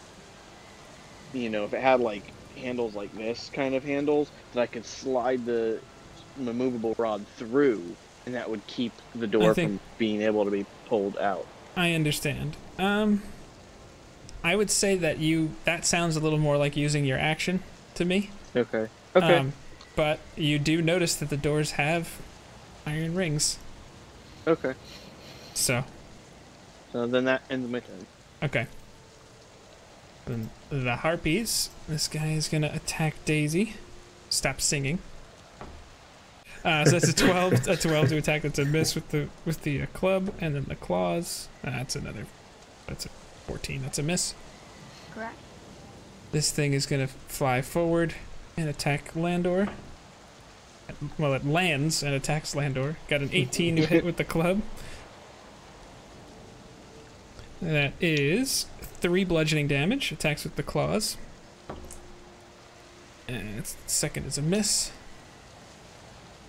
Thing flies forward, also going to attack Landor with the club. That's a 21. That's 3 more bludgeoning with the club, and here comes the claws. 22 to hit. 7 slashing damage.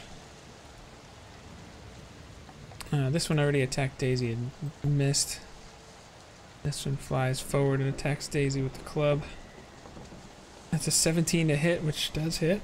Mm-hmm. That's 2 bludgeoning damage. Follow up with the claws. That's a 6. That's definitely a miss. This thing flies over here. Attacks her. Oh, that's definitely a miss. It's also definitely a miss. And this thing flies up here. And attacks. It's a 6. Jeez. And a 10. So yeah, you're just being accosted and not really doing your thing. After the harpies go, Marcus goes. Alright. I'm gonna move to the right 2 spaces. Okay. And I'm going to attack the one that's directly in front of me. Okay. What kind of attack? Regular? But just with my halberd. You have options now. What you talking about? Aren't you great at certain things now that you used to not be? I am, but this one was a regular. Regular, attack. okay. It shouldn't have been. But I didn't call it beforehand, so I totally forgot I had that ability. Thank you for reminding me. It's new, so if you want to re-roll everything, I would give you the opportunity. Oh, start over? Yeah. Ooh. That's like, I know this one was a hit. What the heck? I'm gonna do it. Great weapon master. Yeah, that's gonna be 20. Yeah, that's 20 to hit. 20, yes, that is. Thank you for giving me that option. I appreciate that. Yeah. It's like, you got options now, son. So that that is going to be, what's that? So that's going to be 23 points of slashing damage. Great Weapon Master is just nasty. Yeah, you just charge through and you just chop the thing right here, and it starts to like embed, and it looks like it's just petering on death's door. And I'm also going to use should I even? Holy crap! These things have a. We'll hold there for now, and Okay. I'm gonna now use my extra attack to get the one that's up one. This one, So okay. Not attacking the same one, yeah. Okay. And not Great Weapon Master. Sorry, I should have said it beforehand. I will be getting used to this. Sorry. That's a new rhythm. I get it. And that one's a 21 to hit. And there's a regular attack. Yep, 21 hits. Oh my gosh, that's another 9. So that's 13 slashing. 13 slashing, sure. And now I'm going to use my bonus action attack to get the one that I hit the first time. Mm-hmm. And it's just going to be a regular attack. Okay. And that is going to be a 20. It's over 20. Yeah, definitely. And that's 8 bludgeoning on that one. Yeah, so like you just chop into this thing, turn around, and slice into the other one, only to follow it up with another with the back end of your halberd and just knock the thing in the face as its head smashes into the wall and is now unconscious and or bleeding. Cool. And you've moved 2 squares. Yeah, I'll stay there for now. Okay. Marcus is done. Daisy. Right. I'm an idiot. Daisy's gonna go ahead and try No and more than any of us. hit the one that's directly below her. The one that was singing? Mm-hmm. Gotcha. That irritated her. She's gonna try and hit it with her new sword, the Dragon Slayer longsword. Are you raging or no? I'm going to rage. Okay. Right now. 2. Ah! Mm-hmm. And here we go. 17 to hit. Yeah. That'll do. That'll do, pig. That'll do. Mm-hmm. Alright, and then... Okay, now I need to remember the math with the damage. And you get to add an extra 1 because it's a magic sword. Yeah! Nice. Okay. Yeah, so 10 points of slashing damage, and then Divine Fury. Mm-hmm. Oh, golly. Heard that one going on. This is a family-friendly. If you could watch the language, I'd appreciate it. 7 points of radiant damage. Oh yeah. Platinum energy just sparks as the sword hits into this harpy. And then Looking pretty hurt. I get double attack, so I'm going to use my longsword again Mm-hmm. to hit her. Oh, that's not as good. It fell out of my hand, but that's okay. 12 to hit? 12 hits. Yes! And we'll use this one. You're not going to roll in the box again, so I don't lose it. Okay. Yes, 12 points of slashing damage. Oh yeah, you're just messing this thing up. It is bleeding all over the place. Okay. So that was and your then- action and your bonus. You have a move if you want it. No, I get 2 attacks. You did 2 attacks. Yeah. She gets extra and then- attack. No, she gets 'cause 2 I attacks used- I and used her my bonus, bonus. but I used Your his bonus was rage. rage. Rage. Yeah. Yeah. Well, they're just doing bludgeoning and slashing. Can I? I love it. It's like, how bad could it be? Such a barbarian thing to say. So obviously I don't think I can run through the heart unless is she landed or is she flying? Seems to be kind of flying. You could probably run underneath her if you wanted. Yeah, I would like to Oh my run god. underneath her. She'll take so many attacks. Okay, so we're just gonna do some opportunity attacks. 3, 4, 5. Yeah. Yeah, and I want to flank. If I don't die, I would like to flank with that harpy so Landor One can step get at a time. advantage. Sure. So this one's attacking. Natural 1. That's a miss. This one. Okay, so that's a hit. With Does the it club. drop its club? No, this one's a 19 to hit, so that works. That's 5 bludgeoning damage reduced to 2. So Daisy takes her step here and then goes to run the next one. So the other harpy there, that's a 14 is a miss. And then as she takes the next step, this next harpy goes and attacks. 23 to hit, so 3 bludgeoning damage reduced to 1. So that's 1, 2, 3, 4, 5. Mm-hmm. And you're staying there? Yep, that's where we're gonna stay. That's just so... Oh, that's so awesome. Landor, you go. Kill it! I am going to cast another shatter and hit the other one, all 4 Like of the these? ones that are out there. Yeah, Go. yeah, I think it's a good move too. That's actually a really good tool. To be like, hey, this is what shatter hits. Yeah, that's very nice. Like, I like wish you that would come tool. inside. It would have been so much better. Alright, so let me do. So this one. All right, that's a 13. That's a fail. Oh my gosh, 9. That's my a fail. damage 18 rolls does are save, garbage. correct? Yeah. Yes. Okay. The 16 save beat. And this one is natural 20. So these two saved and these two failed. So we'll do the 5 damages for the ones that failed. Oh, 2 damage for the save. this one had 2 hit points left. So this one actually drops. What is that? It's number 6. Takes 2 thunder damage. And yes, I'm rolling 3d8s, people.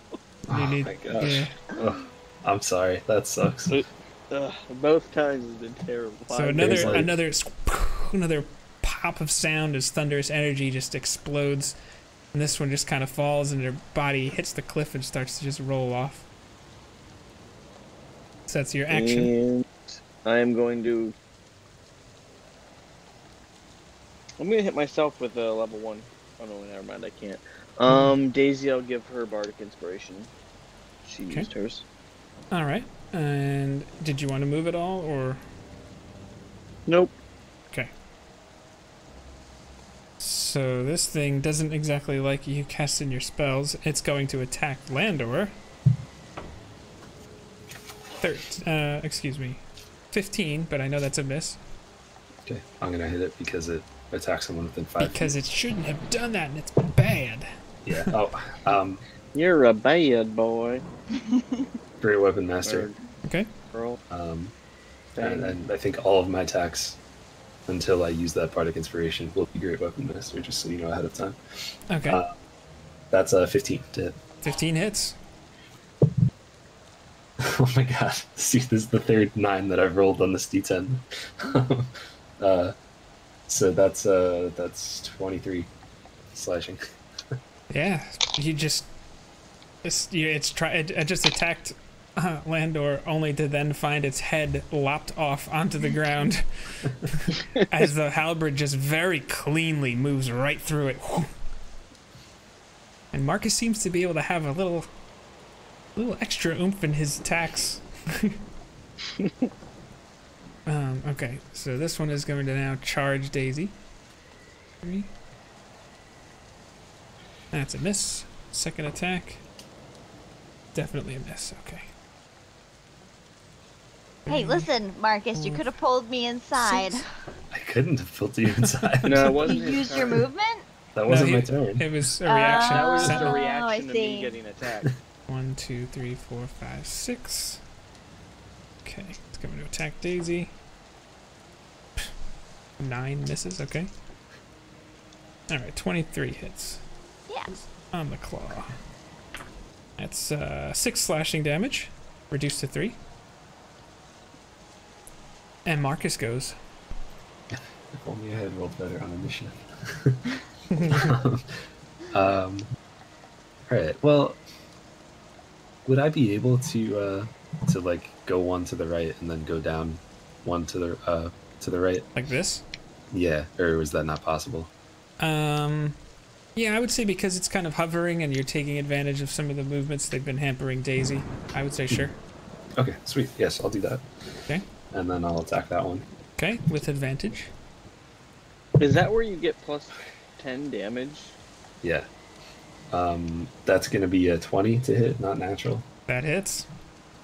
Right. That's a 10.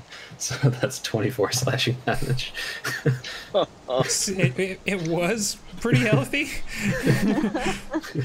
It's not anymore. Yeah, I mean, it was just like an uppercut swing of your halberd. You just rip big, nasty gash in its wing. And I'm going to use menacing attack on it. So it has to make a... first I'll do an extra d8. We'll see what happens. That's 2. 2 more slashing. Okay. And it has to make a wisdom save. Okay. And if it fails, it's frightened. An 8. It fails. It is afeared. Attack rolls. Yeah, alright. So I am now going to move diagonal up 1 to the right. Okay. Diagonal up 1 to the right, 1 more. Alright, it's going to take an attack against you. Go for it, it's disadvantage. Can it take an attack with it being feared? It can. Yeah, but it's disadvantage. Yeah, that's a 6, okay. so that's a miss. Alright, I'm going to attack this guy now. I was just wondering if you were going to do this, and you did. This is great. I absolutely, I was never a huge fan of playing like melee fighters because you just kind of go up and hit things. But as a battle master, especially with the polearm, I have so many options and I love it. Like, I get so excited. Sorry. That's good. Great weapon No, master. don't. You don't have to apologize. That's the exciting thing is when you actually get that excited about playing and using and doing the stuff, you know, with your character. Absolutely. Yeah. So with green weapon master and advantage from flanking, that's a 20, not natural. That's a hit. Right. That is going to be 17 slashing. Yeah. Another nasty chop. Again, this is another one that's bleeding pretty badly. Hey, you move pretty quick for a guy in heavy armor. Just saying. I'll hit it with my bonus action attack. Also great weapon master. Okay. And that one is going to be a there's too much math now. It's a 16. It's a 16. That will be 11 plus 4, 18 bludgeoning. Yes, so you slice into the thing's wing, it kind of just lands just in time to have you just crack it over the top of the head. Bam! Down it goes. Alright, and I'll just move to the left one. And that'll end my turn. Daisy goes. Alright. Yeah. Daisy's gonna try and hit the harpy that is below her. Okay. That's a natural 18 plus. That's a hit. Yeah. Alright. So that is one of these guys. Nice! Okay. So let's see. 15 points of slashing. Dead. It's dead. Totally dead. Has 3 hit points. It's like hit, it's dead. Boop. Okay. And then she's gonna turn around and hit the one that's right above her. Mm-hmm. Okay. 10 to hit. A 10 misses. All right, then I'm gonna The use my sword bonus just kind action. of clanks into the side of the stone. I'm gonna use my bonus action to. Can I wield my dwarven warhammer on my offhand, or is it too heavy? Yes, it is. It is a single weapon, and you have that the feet. Mhm. Right. Okay, here we go. Here we go. 12 to hit. 12 hits. All right, and Bong! El Kabong, over here. all right. 9 points of bludgeoning damage. Yeah, so you kind of just clangs into, and then just in one quick motion, you're just like following it up, and you just smash it in the shoulder, and it just kind of reels in pain. It's still going, but that is, well, I mean, assuming this thing survives, that's going to leave a mark. So, did you want to move at all? No, I'll stay there. Okay, Landor. I guess move me down one to the right so I can see it. I'm assuming that I can see it from there. Yeah. Okay, I'm gonna cast Firebolt at it. 27. Yes. Was that a natural 20? No. Oh, okay, I was gonna say, because like, cause then that turns 4d10 if it 19, did. Unfortunately. You have a +8? That's what's To up. spell hits, yes. That's awesome. And 5 fire damage. Don't worry, if it was a critical, it only would have been like 7 if you rolled 4d10s, because the way you've been rolling. It's like, I hit the thing, it just, Yeah, exactly. And then I'm gonna cast a level 1 healing word myself. Okay. After Landor goes, it goes, and it is freaking the F out, so it's going to try and leave, so Daisy wish it takes the would. first step. Where's my... Where did I put... Oh, there it is. Here we go. Attack of opportunity. Okay, and that's going to be 18 to hit. Yeah. 12 points of slashing damage. Oh, gosh. Okay. Another slice of this. The wing, it seems to like falter as it's trying to escape, and now Marcus. I'm not going to do Great Weapon Master on this one. Okay. Oh, that was a natural 20. I wish I did Great Weapon Master. Just All right, for well, the let's- massive. Just to have some fun, how much damage do you deal? Let's see. 9 plus 2. Right? Yeah, 9 plus 2, that's 11. Plus 4 is 15. Okay, yeah. Slash. So Daisy slices it in its wing, and it falters just in time to see your halberd chop right into the side of its head. It falls to the ground. And it's just... It's kind of gross and icky. It's like this dark, brackish, purpley kind of blood that seems to just be sprayed all over the place. I love the beautiful chaos we create together.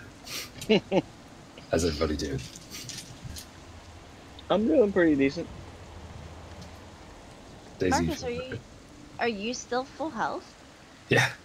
Yeah, he didn't get touched. All right. Yeah, no, I mean, I'm okay for the most part. Alright. Well, shall we? We shall. Landor, how are you okay? I know you did a... Yeah. Yeah, on a scale of 1 to 45, I'm feeling about a 40 right now. There you go. Alright, so you walk in here, and there is no light source outside of any flash of light that pops in when the lightning hits, or when there's that green light that emanates after you still hear that just rhythmic. The ceiling is about 15 feet high, and as you just kind of step through a little bit, you can see two ships, the masts of the ships kind of out here. As you can imagine, it's easy to see that 2 ships were wrecked off the coast of this thing, just crookedly kind of jutting out of the water. And there's a door up here and a door here. What's above us, or is that just a wall? That's just a wall. Okay. Yeah. Should we go check out the door below us, or do we want to go? I'm assuming that, like, I feel like the other one would probably take us up some. At least that's what I'm thinking. Usually the stairs in lighthouses are kind of circular like that, so that's my thought process anyway. But do you want to check out below first? What do we see? I mean, Door. Door. Yeah, And then you saw through this like window there's and the- stuff, there's the ships. the shipwreck. Yeah. Yeah. Well, Why don't we take a look at this bottom floor just to make sure nothing sneaks up on us when we're on the stairs? That's kind of what I was thinking. Who is doing what? I'll open the door. I'll stand right behind her. Okay. Does the door look trapped by any chance? Make a perception check. That is a 21. You don't think so? No, I'm sorry, 19. Yeah, you don't think so. Before I Sure. open the door, can I press my ear against it and try to hear if I can hear anything on the other side other than the general thumping of the heart? Sure, make a perception check. He's like, I don't know why I bother. Oh, not too terrible. A 16, which means it's a 14. Yeah, I mean, you hear lightning, but I mean, I should say you hear thunder because, but you see the flashes kind of coincide with it, so it doesn't seem like there's anything going on. I'm gonna, like, slowly turn the handle, like, trying to be, like, as quiet as possible. You know, like, when you're, like, opening the handle on, like, a kid's door to, like, just check in on them, make sure they Yeah. are sleeping still, not up to any mischief. I gotcha. And, yeah, the door just kind of just opens up. I'll poke my head in.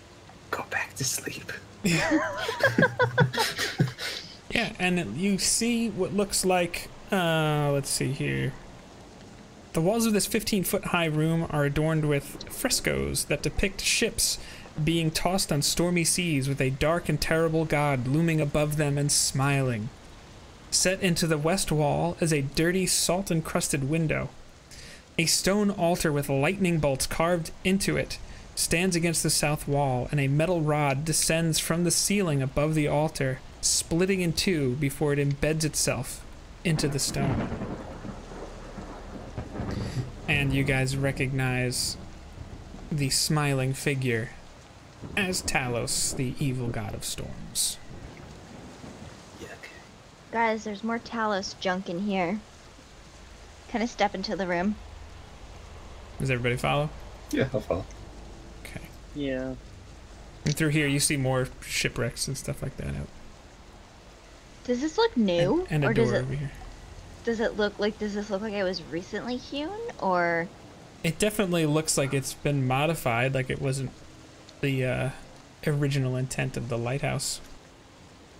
could we destroy the altar without making a ton of noise, or is it like I think it depends on what you do. Marcus, Landor, what do you guys think? I know we've been tearing down all the altars and stuff. Should we wait till after we've cleared everything so we don't draw unnecessary attention? Everybody I make see. a smelling perception check. Daisy smelling has one? Daisy has really good nose. Could she get not negative?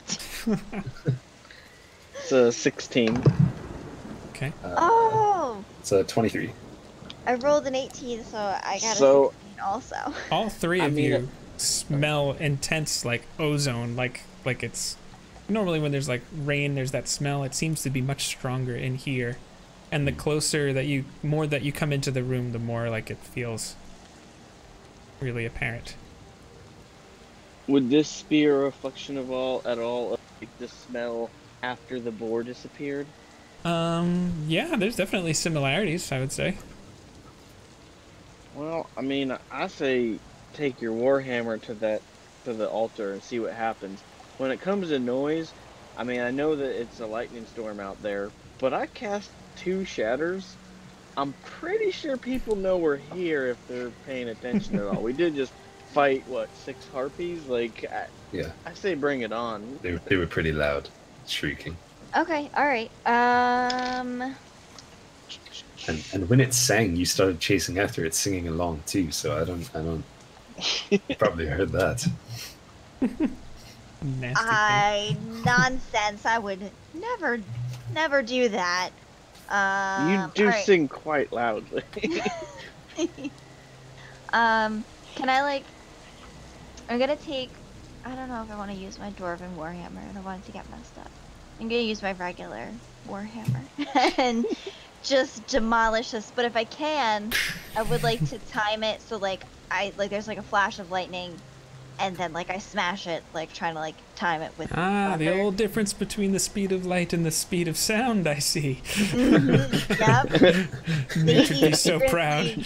A physicist. Yes, I would say that's fairly easy to do, and you just beat the ever-living snot out of this altar,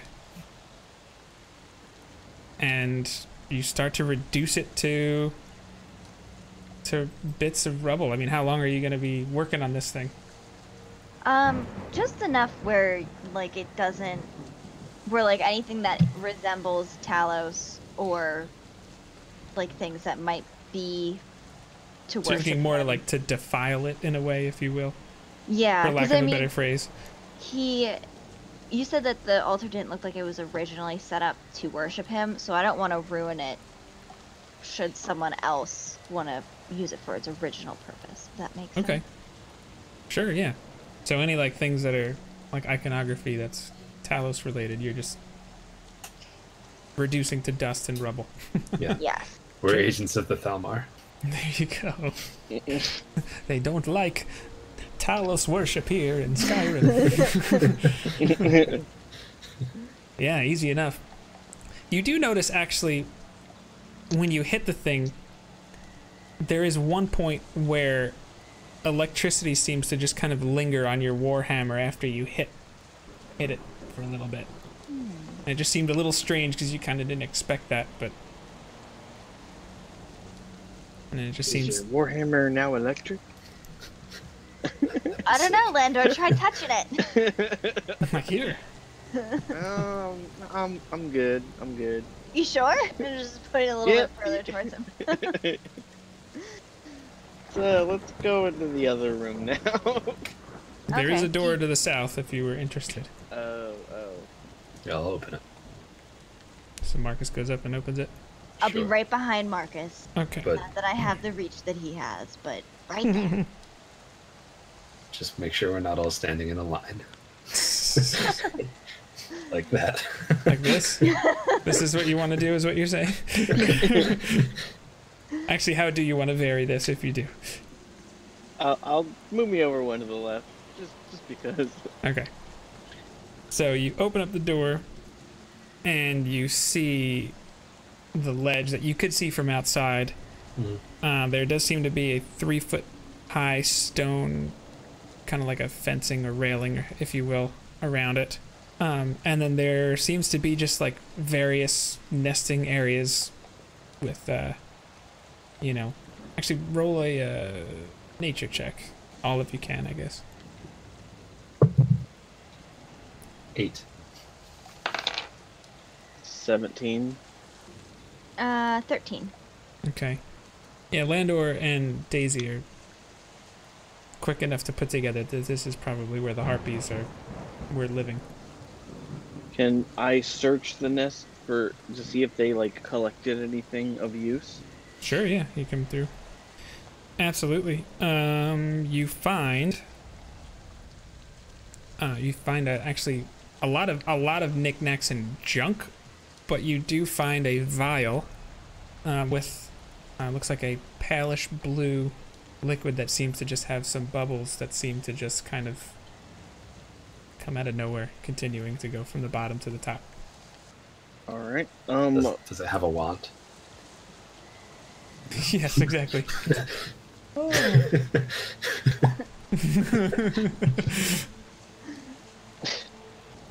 right. That's I would pretty like to burn the nests down. Like once we're finished searching, I want to light this. So we'll place say up. you guys are probably like this, and you're like. I just kind of, for some get reason, fired. imagine Monty Python. You guys, the wizard Tim. You guys remember that scene where he's just like, just making things explode, and he looks at the group seriously and just goes, "My name is Tim." It's just, anyways. So yes, you're easily able to burn these nests with fire bolts and just set them ablaze. All right. Go back in. I'm going back inside now. Okay. Just in case there's any left. They need their nests need to be destroyed. I think we killed them, but who knows? Yeah. Sure. No, hey, whatever you need to do to take your anger out. Fair enough. I'm not a fan of creatures, okay? Boars, harpies, a lot of them. Hey, no explanation needed. All right. So you guys going back into Especially the other them room, boars. or you Yeah, staying I'd like here? to check out the room up north. Okay, so up here. All right. So you want to open up this doorway? Yeah. Oh, check is it that for a wall traps. straight This up? is a wall, yeah. Oh, okay. You just had this door, and this is like a window. Okay. I thought it was Can I stairs, check but that it's door for traps? Does look like Sure. stairs. Door space. Sure, go ahead. 24. You do not feel like the door is trapped. Are the Should be stairs good. trapped? Okay. Should be safe to open it. Is the land door trapped? The land door is trapped. No, I was kidding. I might be trapped. So you're opening the door? Yes. Okay. Let's see here. The stairs look trapped. No. Spiral staircase with an ornate stone railing climbs up the inside wall of this round stone tower. Whoever carved this handle, I excuse really. me. And you notice another doorway. Hmm. Open it. Man, he beat me to it. No, you can open it. And then I open it. Okay. So you open the door. What's inside? Oh. And roll for initiative. Oh, no. Sun we're still we're still in initiative. I don't know. No, you're fine. This 15-foot high room has 2 north-facing windows, and a barnacle-encrusted chair stands against the south wall. It's kind of up here, Yuck. kind of in the middle. Yeah. Chair. Can I go look out the windows? Sure. Here, Captain Barbosa spent some time here. And, What do I see? Water. What do you see? Pretty much. I mean, you see another shipwreck up here. Mm-hmm. That's kind of it. It's more of the ocean, kind of turbulent. Lots of rain. Guys, this lighthouse kind of sucks. Isn't like the point of these like to keep ships from crashing? I feel like all I've seen when I look out the windows are crash ships. I think Well, that's, I mean, that's kind of- because- Yeah, it's kind of what a dabber was saying. There was something at this lighthouse causing ships to crash instead of letting them help Yes. pass through safely. It's kind of what Lenine was saying, yes. I wasn't going to correct you yeah. because then I was like, did I have a Dabber say that? Or was it Lenine? It's like, either way, I guess you know what's on my mind. someone did. Well, I wasn't there when she was saying it. I don't think I don't think you were. No. so. Is there anything in this room? Is there anything we could take? Any sort of check to make before we move on? Or It seems like it's pretty. I mean, the barnacle encrusted chair. I mean, it's just kind of feels like it's almost like a little throne or kind of like a little thing there. But other than that, it seems like a pretty plain room that just seems to be. is there anything like interesting to it, or it's just like, yeah, like somebody likes to sit here and look out the window, or used to? That's kind of the feeling you get. Yeah, Yeah. It's just it's their happy place here in the lighthouse of Talos, whatever this is. Can I move the chair? I just want to pick it up. Yeah, you can move the chair. It's a little heavy, but even for you. But where do you want to move it? I just wanted to like pick it like because I don't know. It's the only thing that's in the room that's of Sure. any interest. Yeah, yeah. Do we Nothing- feel nothing like happened. that this chair would have belonged to Talos or to the previous lighthouse occupant? I mean, it looks like it's consistent with the building and design of the lighthouse, except for there's just a ton of barnacles all over it now. Can But I insight check that chair? if What? only you knew some of the campaign 2 things for Critical Role. Okay. What? Roll an insight check. Obviously, I mean, I will if you want me to. If you want to, you can. No, it's okay. How would the chair get covered in barnacles? being in the lighthouse. They must have left it in the water. Wow. But if you leave a chair, like if a chair ends up in the water, you don't go get it unless it's like significant to Maybe you. it was- As you Well- move the chair around, you actually do see that it is kind of wet where it was. I mean, if this Salt water. belonged to the sea elf, like I don't know if she was a part of the one who ran the lighthouse or not, but it could be that this is a part of her home or reminds her of home, so she like brought this into here. I mean, I don't. Maybe it was someone's favorite chair from the ship, and they picked it up from the shipwreck. That could be that too. Hmm. I mean, I break the chair. It crunches beneath the weight of your hammer. Assuming Uh, that's how you broke it, I don't know. Yeah. better safe than sorry. You two That's really not have a some comp anger by issues any today, chance, huh? is it? I was All right, thinking let's of the go chair. upstairs. All right.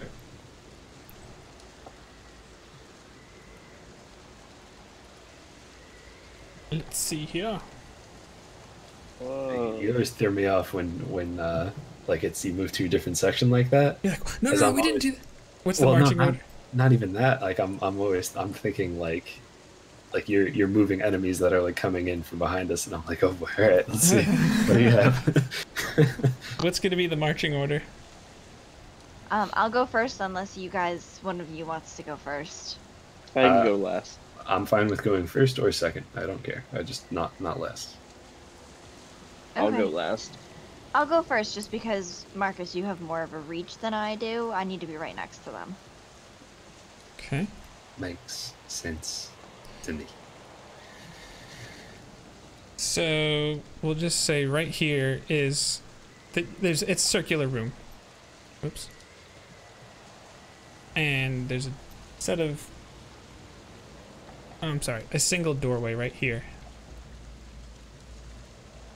And the stairs continue to go up.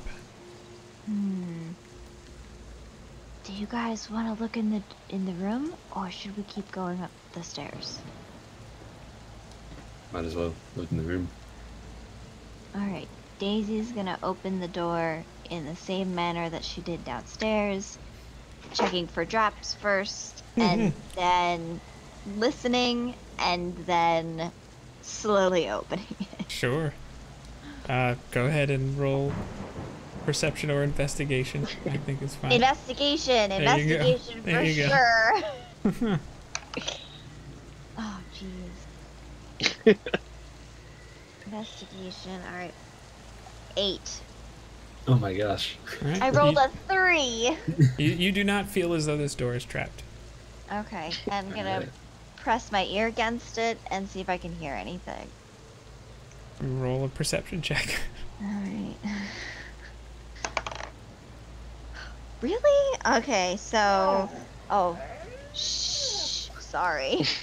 That's actually how the door sounds when it opens. That was That's, Sorry, 15. Sure, you just hear a lot of lightning and thunder and a lot of muffled stuff going on there. But you're opening the door, right? Yes, I'm gonna open the door. I'm gonna let the dog out of the room. Yes, sure. Go ahead, do you think? I'm just gonna move this open. It's fine. You open up and you see another railing right up here. Mm-hmm. So this is outside. Yes, rain is actively hitting the rooftop. Alright, And the door pushed forward, so how do you want to proceed? can I take one step forward and just lean my head around the corner? So you're That's looking like- to look up or look down? Look up, I guess. Okay. So yeah, make a perception check.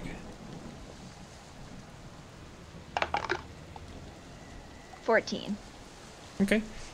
You are about to turn left, but you see down here. We'll do this. you see a 10-foot tall wrought iron lightning rod reaching towards the sky, and bolts of lightning seem to be kind of hitting it, and there are like charges seeming to be out and about. And you see, hold on,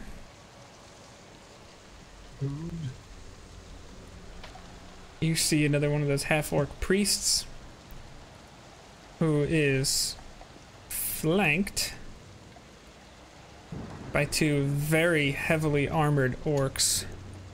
At least you think they're orcs. They seem to be larger. You're not entirely sure if it's the same as before, but they all seem to be have their attention focused on the lightning rod at the moment. Do you still want to turn your head north, or how do you want to proceed? If it sounds like it's been steady thunder, I would like to see if I can just peek around the corner. Yeah. That's pretty much all you see. Okay, I'm going to very quietly step back into the lighthouse. Very quietly, very, very quietly pull the door shut. Roll a stealth check for fun. Oh. Oh, this is just fun.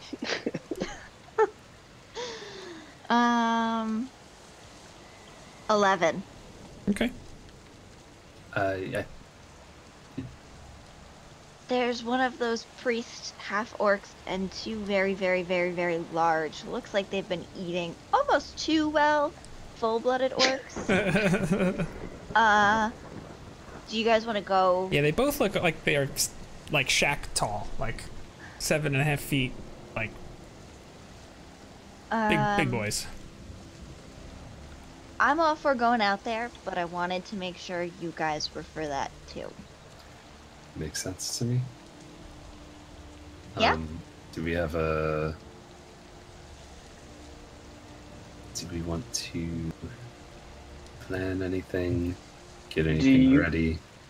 Do you guys want me to try to hit with a hypnotic pattern to disable as many as possible? So there's only 3 of them out there, but I couldn't look around all the way. It looked like there might be some other areas I couldn't see. I know there's at least 3 of them, so if you do pop your head out and do that, just know there might be other people watching for them. So maybe me and Daisy can start running in, and if they notice us and try to do anything, maybe you could hit him with your little sleevey thing, and we could go in there and mess things up. You mean kind of like sneak up on them and like sneak attack them kind of a thing before they realize we're there? Maybe. If we're gonna do that, we need to make sure we take out the priest first. So I'm saying, you ready the pattern, if you can. I don't know how that works, but you ready that, and the trigger is if they notice us or try to attack us, and then me and Daisy run straight in and try to hit them. But If they don't, though, I'll lose the spell. And also, if we're close enough to hit them, I think we're close enough to get caught in it. Does that hit? It's a 30-foot cube. I could possibly, depending on where you guys are, I might be able to still get all of them. But it depends on their positioning and your positioning.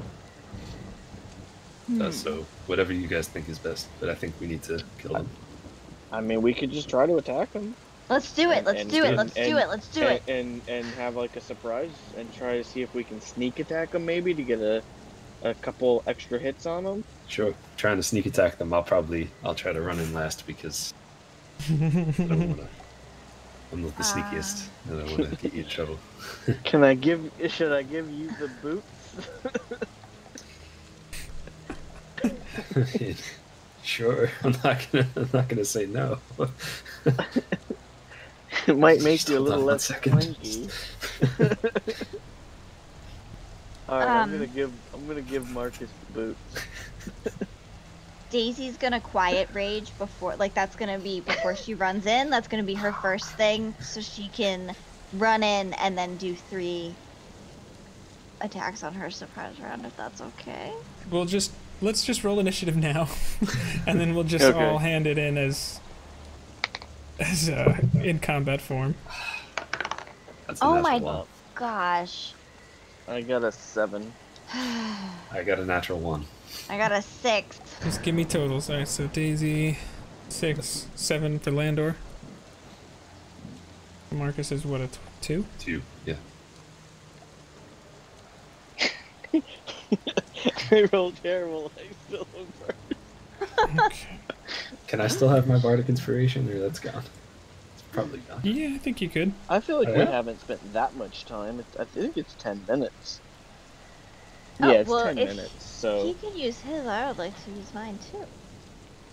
Well, I mean, I'll probably No, just roll for combat. he just means No. using it in the future, not initiative, just for Mhm. having it. Okay, so the first person in your group to go is Landor. What does Landor do? I want to open the door and sneak out. Roll a stealth check. Do you have the boots, or did you give them to me? I gave them to you, Okay, and that is a natural 20. Woo! Of course, it's for my stealth and not an attack. But, you Hey. know. It's still pretty sweet. Okay, so I'm assuming this is where you are. 1, 2. You can take one more step because it's combat and you're going sneakily. Okay, and then Just I for guess speed reasons. go down to the right one. Okay. All right. And do you do anything? Can I see any more down to the left at all? Not much. I do seem to be attention focused on the lightning for now. Okay. I'm just gonna stay right here. Not gonna do anything. Okay. Daisy. Alright, Don't fail your stealth rolls. oh gosh, I know. This is a lot of pressure. Let's see. 1, 2, 3, 4. Okay. I want to move 2 to the right. Okay. You trying to do sneakily? Yes. Yes. Okay. Sneaky, sneaky. I'll roll this one instead. Hopefully that's not a huge mistake. Oh, natural 20! What? Okay. I don't even realize she's behind. You guys coming or what? I want to try and see what's around the bend, so I want to go up 1. 2, 3. Can I see anything that's over there, or do I need to go diagonal 1 more? Okay. That's what you see. Okay. All right. And I'll give you one more space of movement. Diagonal down to the right. Okay. Bonus or action? I want to bonus action Silent Rage.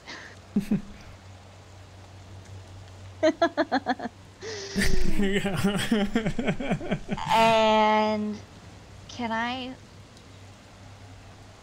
Oh shoot, okay. I want to hold my action to throw a hand axe at one of them.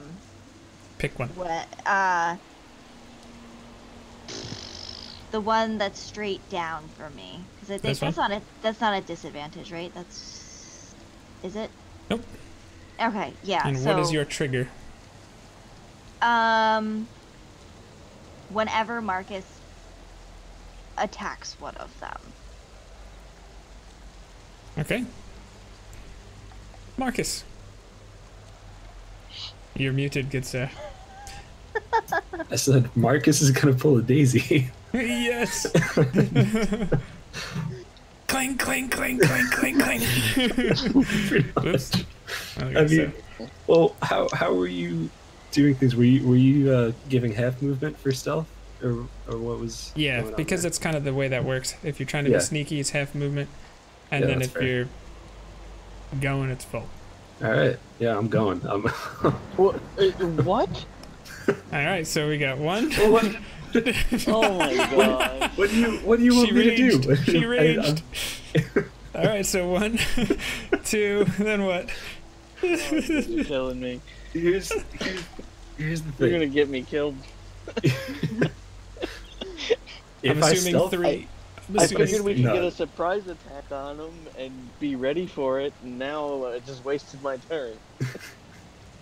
All right. Still, All right. Okay, I'll stealth. I I'll mean, stealth. no, you. Well, no, but she's gonna lose her rage too. Yeah. You said you're running, so you're running. I'm running in. Yeah. So 1, so 2, 3. I would go down 2 and then to the left, a diagonal to the left 1. 4, 5, 6 is your goal. Yeah. So basically, I'd be right here. Okay. I'm gonna hit Mr. Orc right there. Which Okay. Oops. surprise, he doesn't see me. I mean, he definitely kind of hears you, but he, he doesn't seem to be fully like turned. So yeah, you have advantage on the attack. All right. Probably shouldn't. But if we're He saying looks like that he's adorned in half plate. so we're saying that I still have my D8 inspiration. Yes. Okay, so I will still use Great Weapon Master this time. I shouldn't, but I will. Depends on if you hit or not. All right, that is going to be a 16, but I'm gonna use my Use inspiration. yeah. Okay. It's 17 now. 17 hits. All right, woo! so we're gonna do these. That's a 10, so that's Gosh. 24 slashing damage to this guy. Oh my goodness. Yeah, so you just come in and over to him and just swing your halberd really like just not recklessly, but just you seem to really be learning how to add a little extra weight to it. And you slice right into its midsection, finding a nice weak spot in the armor and rip and see some orc blood just kind of spill out of the side as your first attack lands. All right, he's still kicking. He is. Okay. So did I did I know which one Daisy was targeting? No. Okay, that's fine. Oh, actually, wait. Well, Marcus attacked something, so Daisy, your trigger. Do I get advantage because technically he doesn't know that I'm there? Sure. Okay, let's see if we get a natural 20. Oh man, not a natural 20, but that's okay, because that's still probably gonna hit. But wait, hold on, I need to get to there. Okay, 20 unnaturally. You hit. 17 hits, so. Yep, that's a D6. The javelin. Javelina. Javelino? Javelina. Does So that get the the 11, radiant damage? that's what I was actually just about to ask. I think we've Don't know asked what this just happened before. I think it does. Yeah. Okay, so that's 11 points of piercing damage, and then let me get the radiant damage out. 5 points of radiant damage. So 16 total. Mm-hmm. So this thing, Marcus hits it in the one side. A javelin kind of just jams into the back of its shoulder blade with a nice divine, radiant attack, and it's like it like goes down to one knee, as it looks like it's just bleeding profusely. Still standing. All right. I'll hit it with my extra attack, which I'm assuming is just a regular attack now, no advantage. Still advantage. I mean, this is all happening quickly. Okay. All right, it works for me. It still has the surprised condition. So that's gonna be a 23. Tis a hit. I didn't say well, it's gonna be. It would have been 25. I didn't say Great Weapon Master, so I won't do it. But... You did default say that all of your attacks are, unless otherwise specified earlier today. Oh, I did. All right, You so did. it was Great Weapon Master. So that's gonna be an 18 slashing. Okay. You just chop the thing's head off. It, like, just... Fantastic. And it just falls in a heap at your feet. Um, So now you have your bonus action. all right. I'll use my bonus action to defensive stance this time. Okay. And that'll be it. For All right. Marcus. I'm sorry. I'm sorry, Michael. But It's okay. Miscommunication. I mean, if I had known that, I at least would have readied an action. But I didn't think we were going to attack that turn, and I didn't want to ready an actual real spell. I love this. I probably should have still done Firebolt, but So this guy turns and he looks more or less like the other priests you've seen, except you see a gaping hole in his chest. oh god. And you can as he turns around, like it just like something was just like ripped right out of it. And actually you see an opalescent looking conch hanging from his belt. It looks like a little trophy. And he just turns around, looks and sees the orc dead, and his eyes filled with rage, and you see lightning bolts start to crackle across his face as he goes 1, 2, and then Oh no! Oh, nice. Well done. Well releases a bolt of lightning. I need both Oh, of you to... wait. But he did leave my reach. Yeah, I guess so. Sentinel. That's right, he was in there to begin with. This one was a shoot. I need to remember what I said with Great Weapon Master. He's default, it's on. Yeah, so that's a 14, which I'm assuming is a miss. 14 hits. Oh my god. this is not one of the half plate guys. No, this is the priest. Alright, so that is that's 17 slashing. Okay. And you know what I'm gonna use? I'm gonna use menacing attack. Well, okay. What? No, that's fine. So so you do more damage. Yeah. Okay. So that's another 7. Yeah, you slice into him, and because of the way you swung at him, he can't move. And he has to do the wisdom save too. Yes, that's right. Well, a 3 is a fail, so... Yes, it is. And so now he's afraid of you. And instead of trying to attack you, he just unleashes a lightning bolt straight at you. So I need you to make a dexterity saving throw. That's 12. 12. You save. It's still gonna be hurt. It's still gonna hurt. That's for sure. Oh jeez. Oh my Okay. gosh. We got.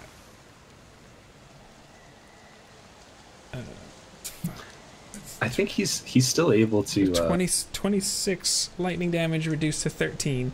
Okay. And I think his move out of my reach still gets that, I think.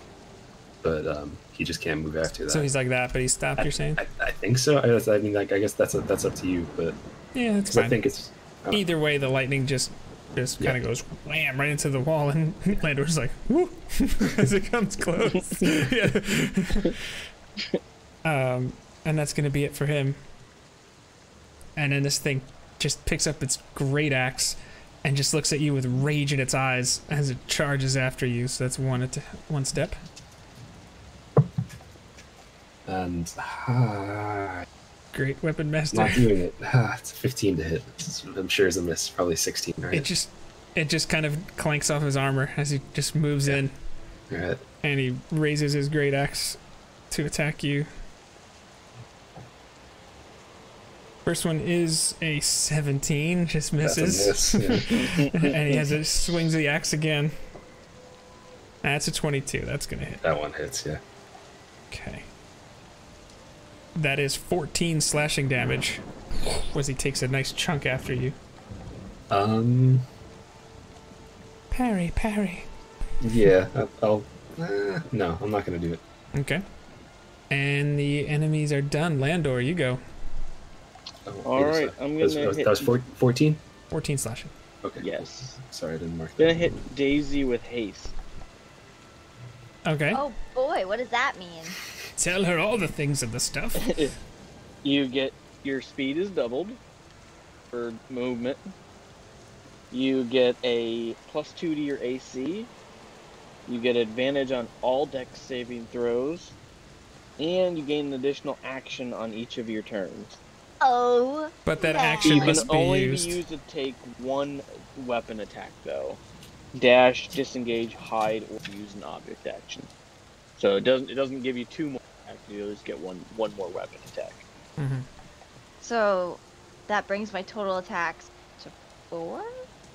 If you're using your bonus to attack. Yeah, if you're going all in. Oh man, I can't wait for it to be my turn. And I'm going to hit Marcus with another Bardic Inspiration. Thank you. Okay. And did you want to move at all, or? Yes. I actually want to move down 1 and then to the left.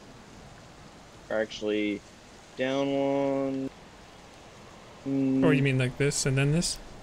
Yes. Actually, move me down to the left 1 more. So like that. Yep. Like Okay. Okay. After Landor goes Daisy. Daisy's Daisy. feeling the juice right now. Ooh, yes she is. Give me another She hit of wants that to- stuff. She's gonna flank that orc She's like, with oops, Marcus. that's the wrong thing. Hold on. She runs right off the ledge now. That's how fast she is. Yeah. She can run over the air. And she's gonna go ahead and try and Believe hit it that or not. guy with her Dragon Slayer longsword. Yeah. Here Get that we advantage. go. Let's see if we get a natural 20. Oh, I rolled 2 14s plus 8. 22 hits. Alright, here we go. A D8. 9 points of slashing damage. Okay. And then Divine Fury.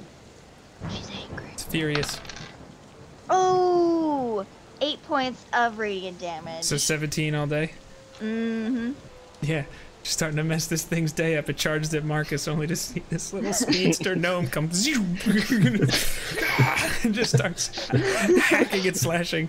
And the juxtaposition of someone that's like 7.5 feet tall being attacked by this seemingly like gnat-like creature that's just like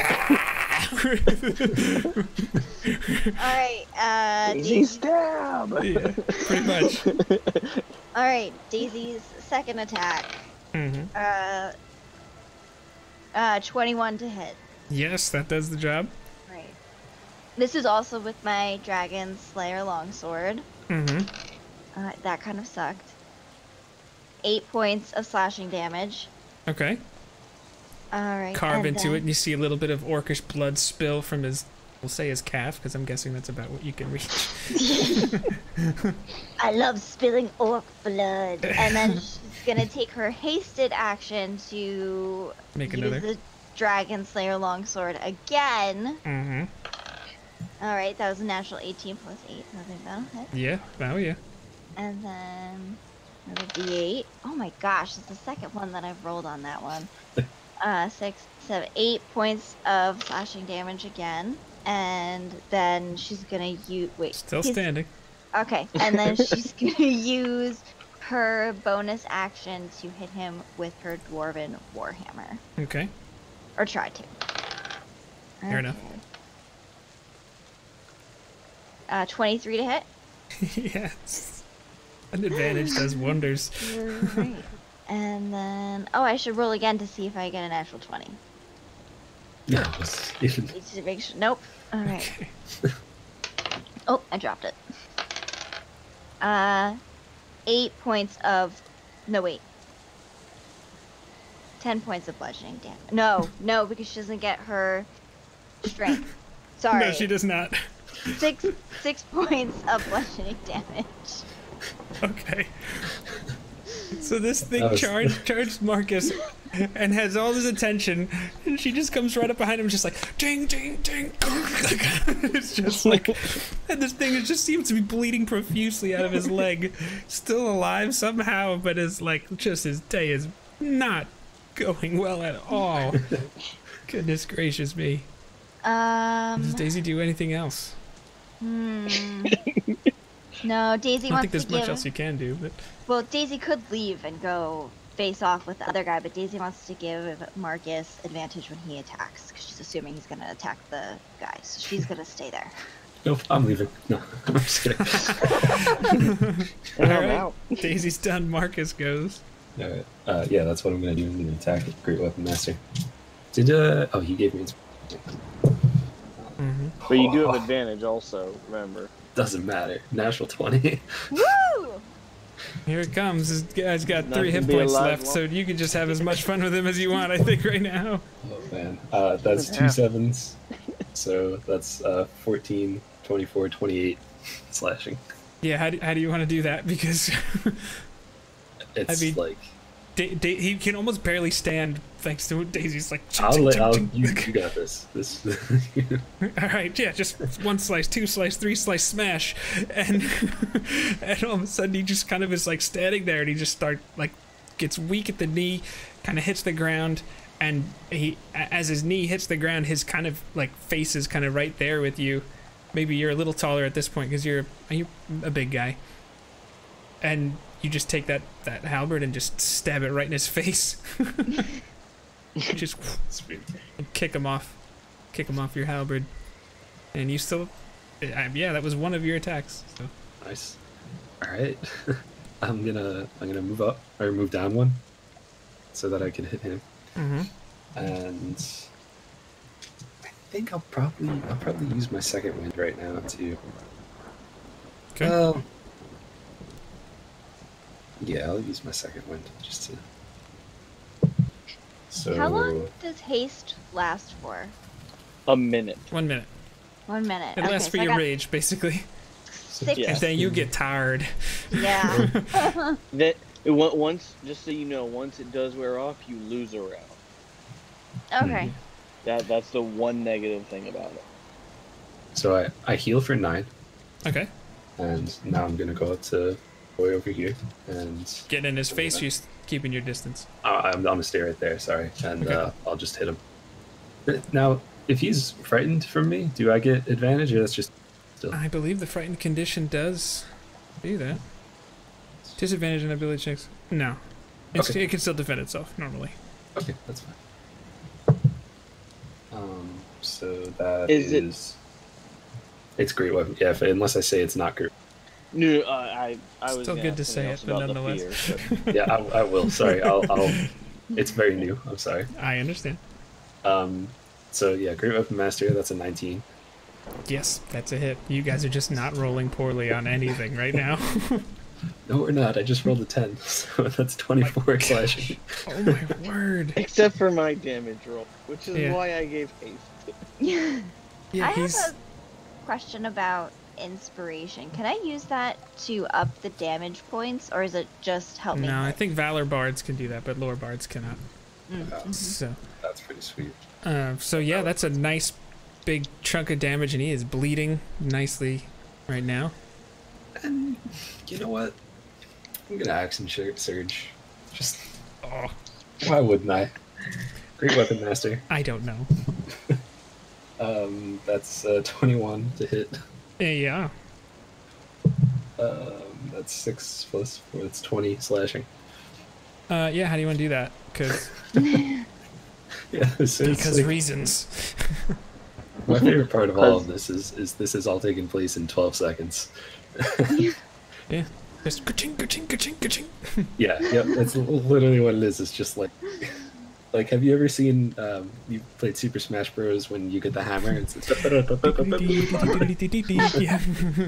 That's what's happening right now. Pretty Except with much. the hammer. And yeah, I just and that's it. And down he goes. And actually, as that happens, lightning hits the lightning rod at the same time, arcing into his body, and he just collapses on the ground, and there's just like arcs of electricity just kind of I'm not gonna lie, I did expect that to reanimate him. I thought it was and him gonna. to come back to life. I thought it was just gonna hit me. I've been worried about standing close to that lightning rod this entire thing. That was fun. And I think it right there is where we're gonna go ahead and stop the adventure for this session, as arcs of electricity fly around the dead priest with the gaping hole in his chest. So yeah, until next time, we will see you and have some fun playing some Dungeons and Dragons. And like we said in the beginning, hopefully the quarantine is not still going on right now. Nonetheless, stay safe if it is. Yes.